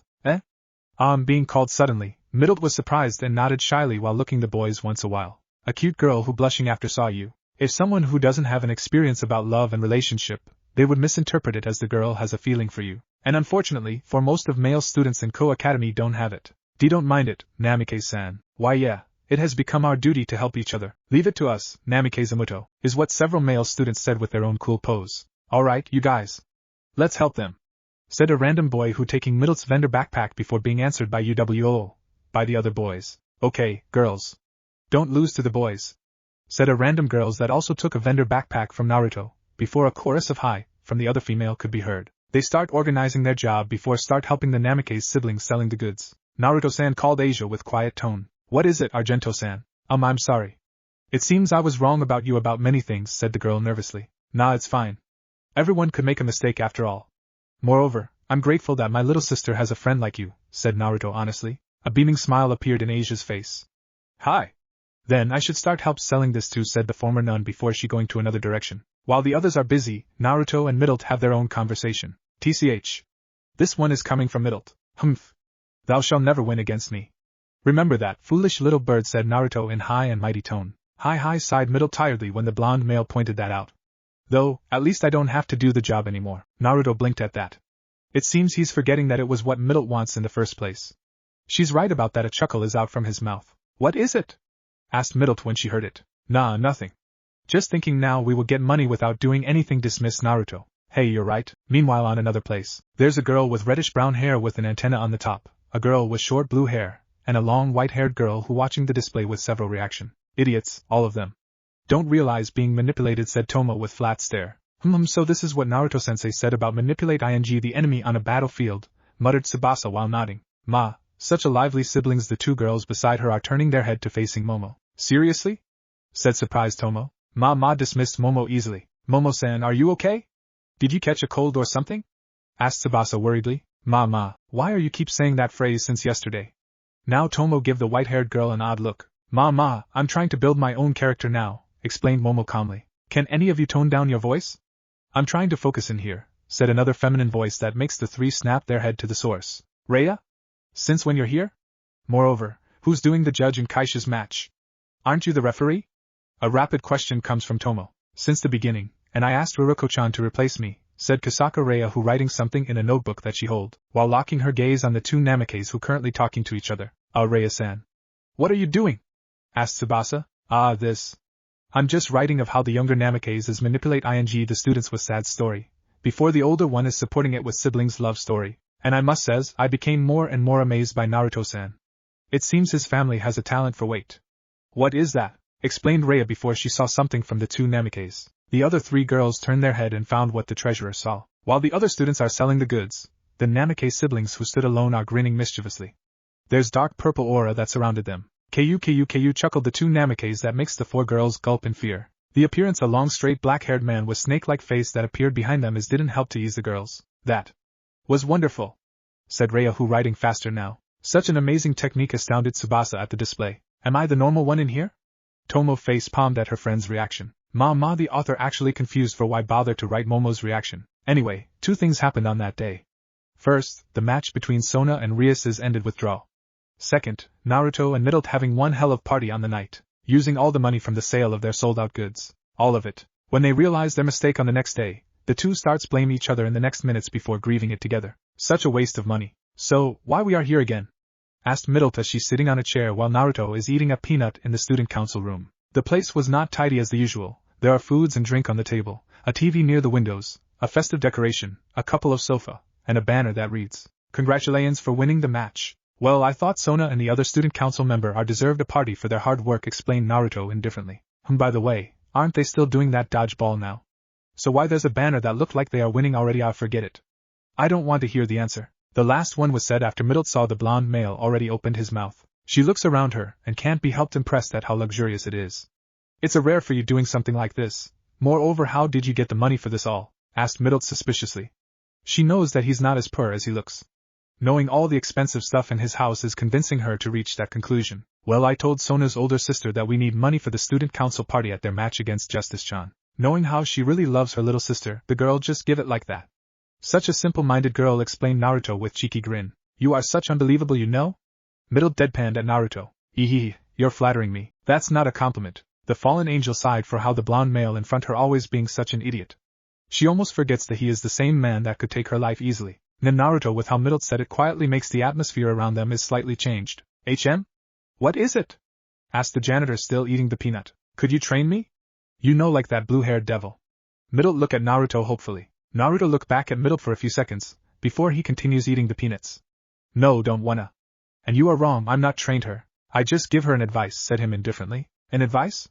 By punching, kicking, and throwing a log that could explode, you called it an advice? Said a bewildered Mittelt. Yeah, also, don't forget about the frogs. The girl looks at him in for a moment before she sighed. Fine. So can I get an advice too? Asked Mittelt. Nope. Why? Is there something that I have to do to get it? Annoyed Mittelt by his answer, the blonde man sighed at her stubbornness. No, nothing. But why are you so persistent about it? Questioned the man while staring at the girl directly on her eyes. I'm Mittelt, facing the ground nervously. Now I know that the Lord is gone. I also know that my job to observing Hyudu is wouldn't last longer until someone replacing me. So I thought to use this time to get stronger, to survive. And you are the strongest person as far as I can see it now. So trailed off Mittelt. How can you be so sure about that? For getting replaced, Naruto, tilting his head at her thought. The fallen angel chuckled before she answered. I'm not an idiot. She gave Naruto a bitter smile. The reason you saved me from either the Gremry girl or Azazel-sama punishment was just for your amusement, right? Don't compare me to someone like Asia. I know how unfair the world is after all. Naruto kept looking at the blonde girl in her eyes before sighed. You have to try better than that. Then he start to eating the peanut again. I know, agree Mittelt. That's why she rose up from the chair and unzipped her skirt before unbuttoning her clothes one by one. The action where Mittelt suddenly stripped off her own clothes makes Naruto choke before he coughed several times. What the hell are you doing? Shouted the blonde male. I will offering my body. Isn't that what you want? Said Mittelt emotionlessly without stopping. No. Who do you think I am? A rapist? Shouted Naruto, who decided to take off his shirt and throw it to Mittelt. Now Mittelt seems surprised about it. You are not? Shouted back the girl with a red hue now slowly formed in her face. Hell no. And why are you look surprised? But what's with that mountainous porn DVD on your secret room? How about the 88 of porn magazine under your bed, the 69s of smut books inside your drawer? Those 10 boxes of Arrow games behind your cabinet? And 2 humanoid Dutch wives on your secret lab under the house? A rapid question comes from the girl, who blushing furiously while tried to covering her half-naked body. Gah. That was my hobby. Moreover, just because I have them, what make you could imply me as a rapist? And how you know where they are located and the amount all of it? Questioned back Naruto with shouting embarrassedly. Wah, panicked Mittelt while suddenly takes a few step backs. Kyaa. Don't come near to me, you beast. Creepy otaku. Pervert. You are worse than a rapist. Don't talk like you're not one, you perverted girl. And how come a rapist is better than a pervert? Naruto pointed his finger while take a step up to the front. No. Now he's gonna lock me in a room, playing with my body, then sold me to an old dirty perverts before take my spilled naked pictures and spread it all over the net. That was one hell an imagination of you. You are. Even though my dream is to become a sister of a church, now I can't become one anymore. Crying Mittelt on the corner. Aren't you a fallen angel? And stop crying because I'm the one who want to do that now, Databao. The blonde janitor quickly clamped his mouth as if want to hide something. Databa what? Mittelt, who now sobbing as saw the male was frightened by something. And she can't be helped confused about was the thing that make him like that. Naruto calmed himself before sit back on a chair while let out an exhausted sigh. First those memories. And now that word, muttered the blonde before being interrupted by boom, a sound of explosion that comes from the gym. Now what, groaned the man. Forgetting Mittelt, who's still sobbing in the corner. One moment for calm down later. Now we see the 2 blonde-haired people is sitting in a chair with a different atmosphere. Actually, one devil and one fallen angel. There's Naruto give a stern gaze at Mittelt, who blushing and nervously looking at Naruto once a while. The girl still embarrassed for either of the misunderstanding, crying for nothing. Also being found out that she is sometimes going to Naruto's room secretly. And doing something that rated 4 over 18 years old in human age. I won't ask how there is a fallen angel who being sensitive about sex, even though you are always swearing and cursing while saying a word that related to it, said Naruto calmly. Nodded Mittelt meekly whilst her blush increasing. But now, I will ask about why are you sneaked to my room? I know that you are older than your looks, but the thought that you reading a smut, you, watching a porn, how, or even playing with full humanoid Dutch wives just because you're curious is trailed off Naruto, who slightly blushed after saying about the Dutch wives. An unintelligent mutters out from Mittelt's mouth. Naruto sighed in displeasure. Now listen to me, Mittelt. You are. The next sight was like a strict father scolding his little daughter who caught for watching porn for the first time. When Naruto is giving a speech animatedly, Mittelt can only nodding about it. She even forgets about how he has all those perverted things in the first place. Let's leave with Naruto just more than good at distracting someone. Do you understand now? Finished Naruto was stern yet tiredly in the same time. High whined Mittelt, still looking down in shame. Good. Naruto nodded at that. Now, here then, he placing 5 paper on the table near the fallen angel. I'm only giving you that, nothing else. So use it wisely. The fallen angel turned her head and confused about it. This is the same paper in the log you throwing to that blue-haired devil, isn't it? The one that's sizzling before it explode. Nope, this one is increasing your weight. Use it with your own training method. Mittelt looked at the paper like something disgusting. Can you give me a different one? I don't want to be fat. Naruto blinked at the unrelated things before face-palmed when he realized that Mittelt is mistook the weight word. What I mean is your body is just become heavier, not gained a fat, you foolish little sister of mine. The last one was said like a certain Uchiha who massacred his own clan. Hey, I'm not stupid. It's your fault not explained it more detailed. And I'm not your little sister. Whatever, dismissed Naruto easily. Anyway, each of the paper will double your weight. Either uses it to make your enemy's movement become slower, or to yourself when training so you could become faster. I've altered this one, so you just need to put it on your body, then channel your mana on it once to turn it on, and twice to shut down the paper. He takes a pause for breathing. The side effect is just your growth would be stunted. I see. She pondered a bit about that.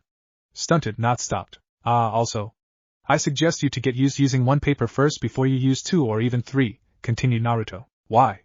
Questioned Mittelt as she tilting her head. Naruto shrugged his shoulder before answered it. If you want feel like stepped by an invisible elephant, then feel free to do it. The fallen angel blinked at the weird explanation. I get used by 1 paper first.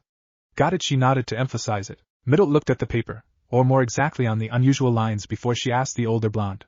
What is this squiggle things mean anyway? Naruto snapped his right fingers before a puff of smoke that revealing a canned drink appeared in his hand. The girl who already used to that just ignored the display and waiting how he opened the can, before drink it then give his answer. Actually, I already use it for teleporting, seal some things, also create a pocket dimension and give a no damn bother to understanding it, said Naruto nonchalantly. That makes younger blonde's eyebrows twitched. Then how can you create it? I'm really good at Tetris. What the hell with that answer? I also good with Rubik. It's still not answered the question. Oh, and I love ramen. That one is not related. Your black lace panties doesn't suitable for you. Shut up, you pervert. And forget about it already. Naruto take another gulp from the drink. Pwa and let out a blessed sigh. Why are you so relaxed about this? Naruto just shrugged his shoulder again before looking at the window. Seeing the older blonde doesn't say anything, Mittelt sighed after giving the Tsukomis. It seems she sighed a lot these past days. Oh god, I hate this guy, muttered Mittelt tiredly as she decided it was enough and get up before going to get some drinks on another table near the window. The biblical god is already dead, you know. I know. Don't remind me about that, you jerk. Yelled Mittelt before she drank a glass of juice. Michan. Looks like your Tsukomi level is up, continued Naruto. It doesn't make me happy, said Mittelt tiredly while gulping her second glass of juice. Naruto, who saw how exhausted she is, just waiting patiently before he felt something. Or more exactly a group of people whom walking to his direction. It seems the student council member is coming back, said Naruto with a grin in his face. Thank God, don't say it. Quickly interrupted Mittelt when she saw the blonde opened his mouth. Naruto give her a pout before the grin is back in his face. Well, how about a surprise before the party? After he put the canned drink, the janitor snapping his right fingers once again. A puff of smoke appeared along with the things that come out from it. Oh yeah, it would be one hell of surprise, said Naruto as he put a bazooka in his shoulder. Yes, a bazooka. Are you out of your mind? They would end up in a hospital if you fire it on them. Just do it normally, you frickin' idiot. Shouted Mittelt with her recharged Tsukomi energy. But, no buts. Just change it already. Fine, muttered Naruto disappointedly. The bazooka is gone with puff of smoke, before a different object is appeared and falling to Naruto's hand. Kerchuk. Mittelt sighed tiredly after looking at the object that appeared. Just how difficult the word normal is to you. This is normal for me, Naruto tried to arguing this time. Mittelt give him a long flat stare. Enough, just throw back that shotgun and use the usual party popper now, said Mittelt with finality. Ha, you're not fun, aha. No, you can't use a grenade, TNT, C4, or even napalm, interrupted Mittelt calmly. How Naruto sighed in disappointment. How about, and don't you friggin' trying to use a laser gun, biological weapon, or even mutants. Actually, don't care. Don't need to care. And I don't even really want to care if you actually have 4 mutant ninja turtle or not, goddammit. I know the Lord is already dead. Dead as in die, taken by a death to the dead realm. I know it already. And don't you try to keep remind me of it. You are wrong about the dead realm part. I don't fucking care, you son of a whore. Objection. My mother was a good woman, and my creator was fucking dead, so what? Fine. Naruto looking at the fallen angel who panting for a second, before he throw back the shotgun that's still on his hands. He then summoned a normal party popper and a whistle for him and Mittelt. Finally! Something normal! Shouted Mittelt in relief. She still can't believe that how come there's someone who an idiot and genius in the same time. No, he's more like a crazy than an idiot. They waiting Sona and the others who know why it's so long for they to come there. They are only behind the door now. Get ready, Minno. Get ready, Nanari-chan. A grunt is the answer he gets. The door to the student council room is open, then revealing Sona and the other member. Pop pop, congratulations! Shouted Naruto cheerfully. Meanwhile Mittelt is only blowing the whistle. Wow, what is this? A surprised comment comes from Sona. Hee, what else? It's a party, said Naruto. A party? Asked Sona confusedly. Yep. Well, when I heard you're gonna have another match, we decided to make a winning party for you all, explained further the man who now blowing the whistle along with Mittelt. Mo wake feish fukwid yao shisher, said Mittelt, a whistle in her mouth. Ah, don't mind her. She is just tired after preparing this all, quickly interrupted Naruto. Actually, what the fallen angel mean is, more like he has tricked your sister. But like the janitor said, she is already tired and didn't care to release the whistle to say it. Sona looked at the blonde-haired girl for seconds before she looking back at Naruto. Hi.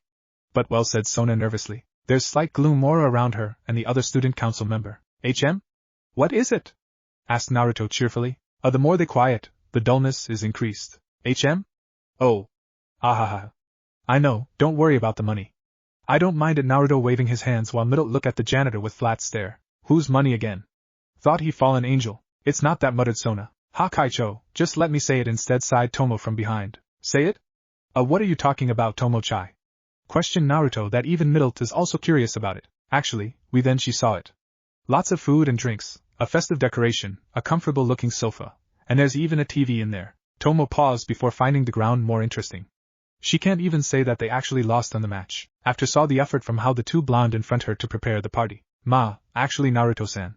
We lost the match, it's come from none other than Hanakai Momo, and Momomo. Surprised several people from the student council. Naruto blinked several times, before give them reassuring smile. I see, well, it can't be helped then. How about we change it to celebrate how hard working you all for these past days instead, continued Naruto, who makes the others surprised about it. But trailed off Kasaka Raya. Tweet.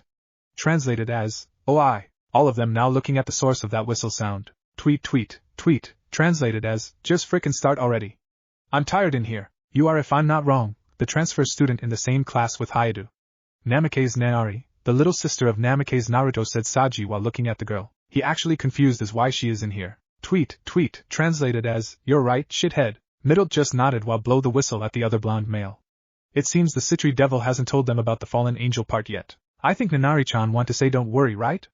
Asked Naruto, who get another tweet, fuck you, from Mittelt. The student council members are smiling relieved at that, except Sona, who looking at Mittelt directly in her eyes, while the fallen angel, who noticed it, didn't bothered by it. The Citri heiress didn't see ulterior motives or lies in there, but she saw how tired the blonde-haired girl is. I see that fallen angel is just too tired to answering, probably because trailed off Sona as she looking at Naruto.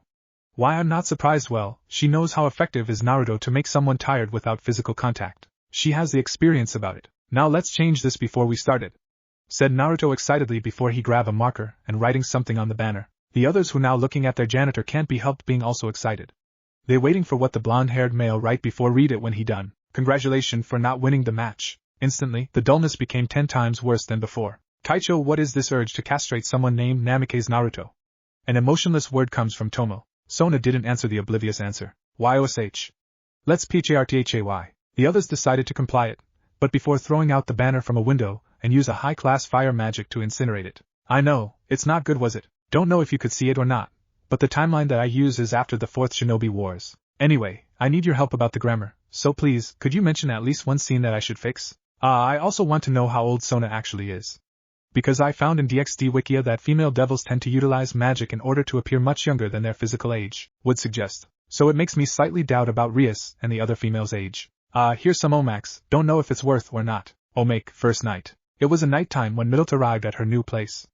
A cabin that located exactly near the school where her target attended. In front her, there's a suitcase, clothes, and another necessary stuffs for her to live in there. A fresh new, remembered how she herself who buy it several hours before, and it's all paid by the man in front her savior. Ah no, Naruto-sama, I want to say how great. Okay, stop. The blonde man interrupts her when she wants to say how grateful she is. First, stop with that Sama stuff.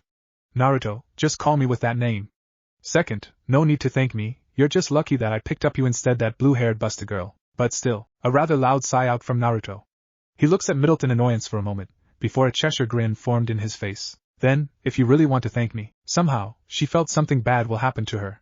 Really bad? Oh Maki. Yes, now raise your hip a little bit higher, said Naruto with sensual voice and evil grin. Like this, complied Mittelt with same sensual voice as heavy blush formed on her face. Good, now face this way, then raise and clench your right hand while saying nya. And nya, complied Mittelt with embarrassment. What happened in there is Mittelt who posed like a cat on top of a sofa. Different from her usual goth loli outfit, what she wears is a white one-piece dress with yellow cat ears and tail. Meanwhile Naruto is, snap snap snap, great, this will definitely sell expensive in that Lilicon's site. He's taking pictures of Mittelt with money-shaped eyes. Mittelt give the man a strained smile. Apparently this bastard told her to cosplay into various character and take her pictures before sell it on some sites. Shrine maiden, magical girl, police officer, teacher, cheerleader, nurse, flight attendant, waitress, and even a maid. She told herself to hold it because it will over anyway.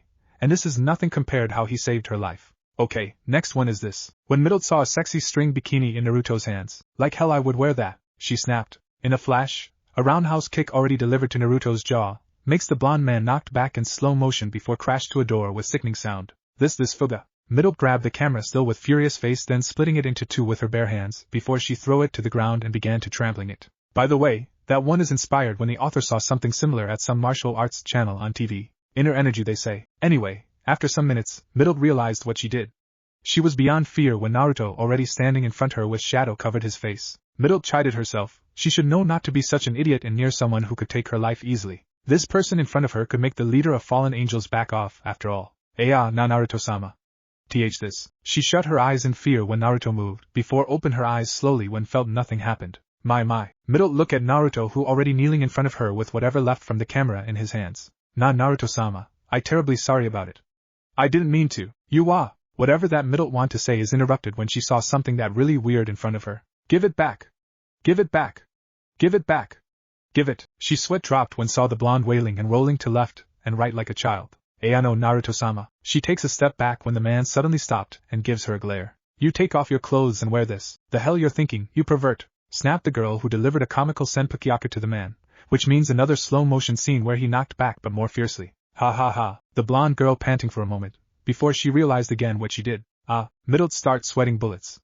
Not only once, but she already kicked her savior twice. She become cautious when Naruto's body twitched, before sweat dropped when saw those swirly things in his eyes. Isn't he supposed to be some super strong character or something like that? Mittelt quickly think for what to do in this mess, before her face lightened up when found one. Oh Maki. What happened? Naruto woke up with a grunt. His vision was blurred for a moment before he saw Mittelt already in front him with a glass of water in her hands. Here. Thank you. Naruto took the glass and drank the water. Still, how come you could pass out after trip like that?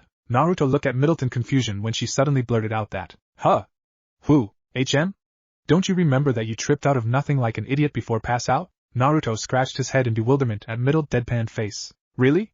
Why I don't remember it. Don't know. Mittelt shrugged her shoulders. When we arrived in here, you said to make this place like my own home and not to call you with Sama before you tripped out of nothing then pass out. Naruto gives Mittelt a flat stare at that absurd explanation. What? You don't believe me, are you? Naruto pointed his face and says, you think this face says I believe that?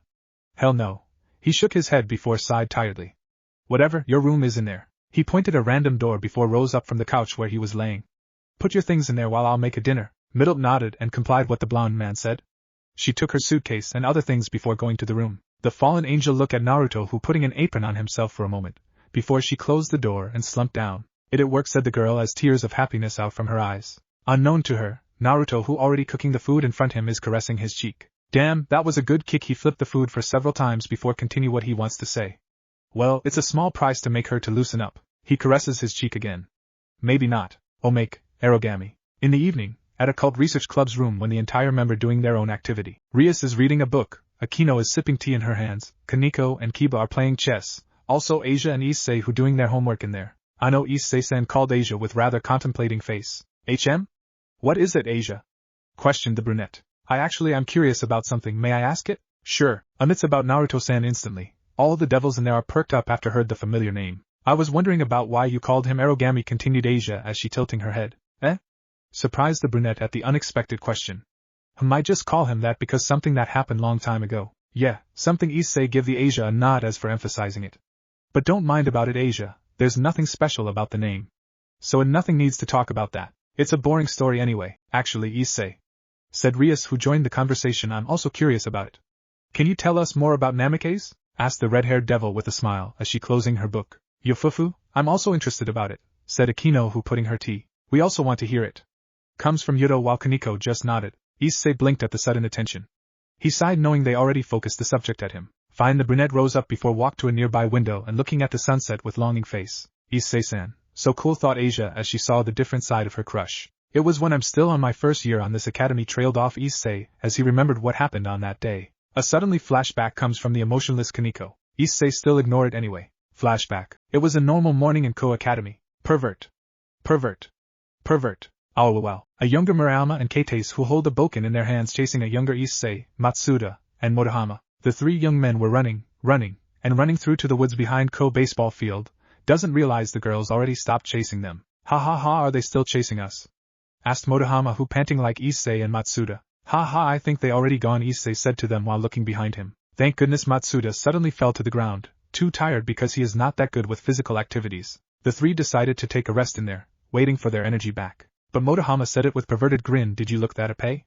They are bigger than I imagined they do be. Yee, I think so. Issei agree with the bald man. Humph, be grateful of my secret Ape watch seat, smirked Matsuda while looking at the two. Oh.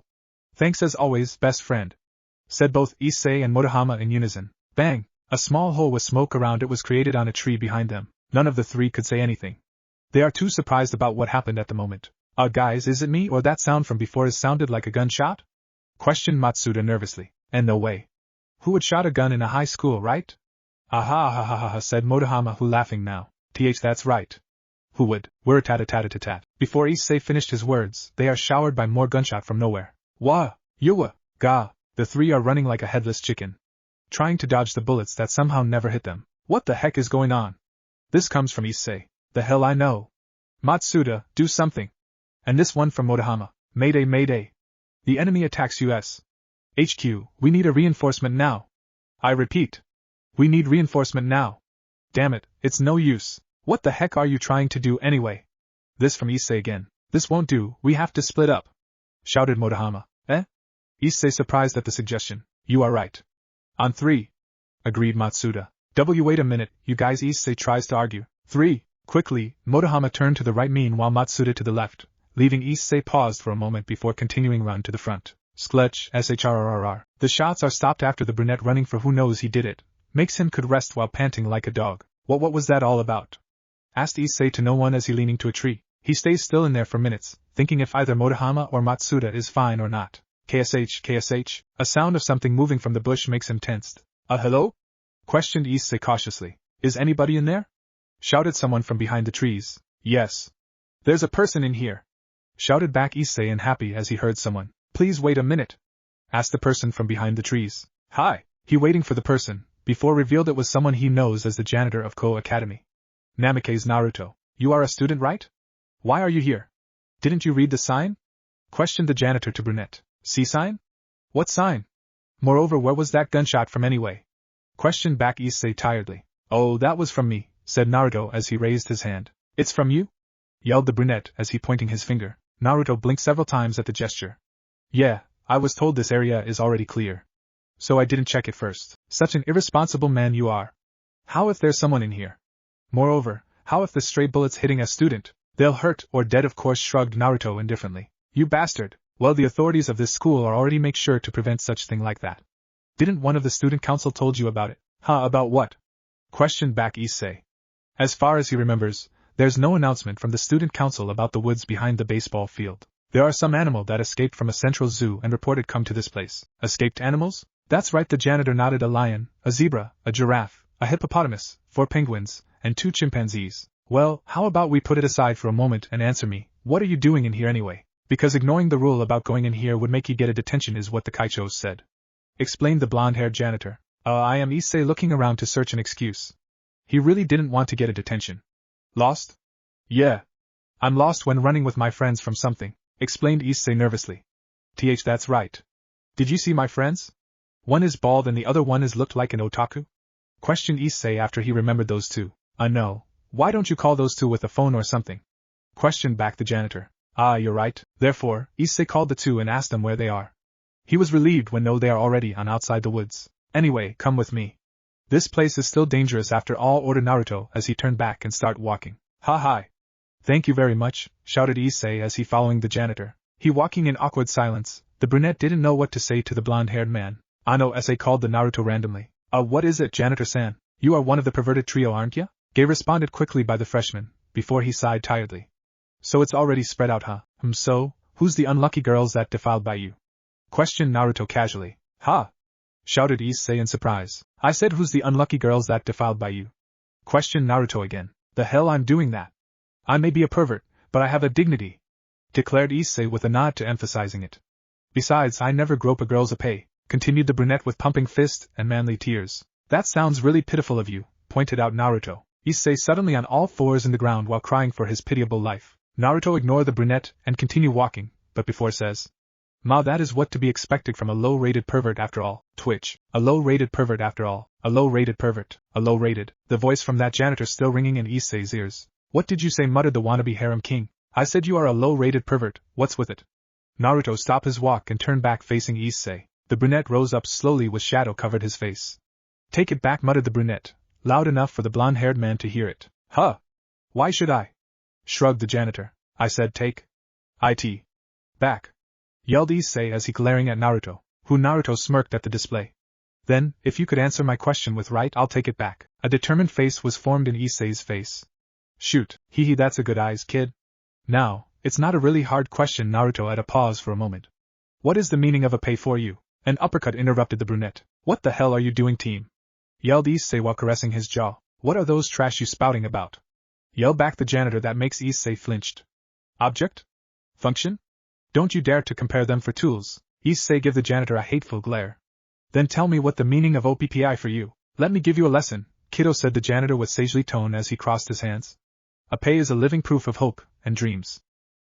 Scoffed Issei, cutting the janitor before he finished. That's it? Just some hope and dreams? Then how about the flat-chested one? The ideal type one? Or even the big type one? Do you want to tell me the bigger they are, the bigger hope and dreams they has in them? Don't you mess with me. Naruto give Issei an emotionless stare. Are you done already? Because I will continue my answer. Issei just give the blonde male another hateful glare. What I want to say before you, foolish brown monkey who interrupt me, is the reason why a pay are attached in woman's chest and not in another place of their body, is because they were connected to their heart, to their feelings. Issei's eyes widened at the new revelation, connected to their feelings. That's right. And the size of how big or small of them is not the same as their hope and dreams, but it is like a padlock that bounded to their heart. A padlock, muttered Issei like a confused believer of their own faith. Yes, my child. A different lock, need a different key, and that's our job as a male for be their key to unlocking it before sharing our hope and dreams with each other. Continued as he started to walk at Issei, who on all four, looking to the ground in disbelief. No, that's not true, it's a lie, that can't be true. Naruto put his hands to the brunette's shoulders. Make Issei looking at the shadow-covered janitor's face. Then, let me say this, a pay also filled something with what we called as love. Tell me, kid, the blonde-haired man give Issei piercing gaze with a fire of will can be seen in there.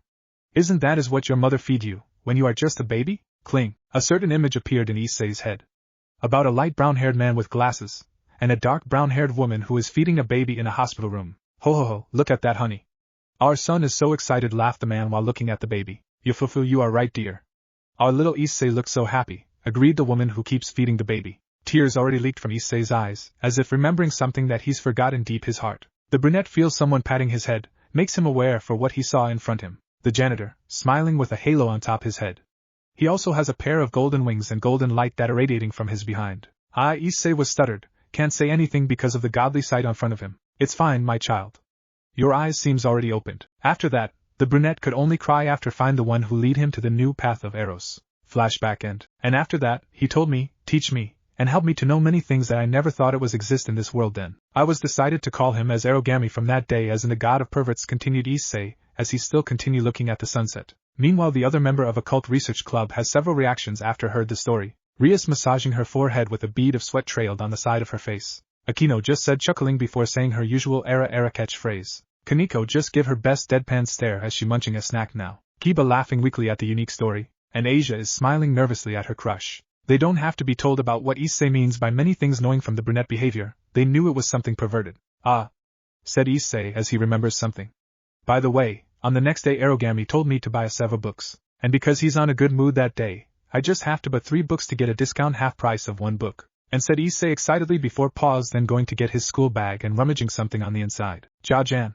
Shouted the brunette as he took out a book.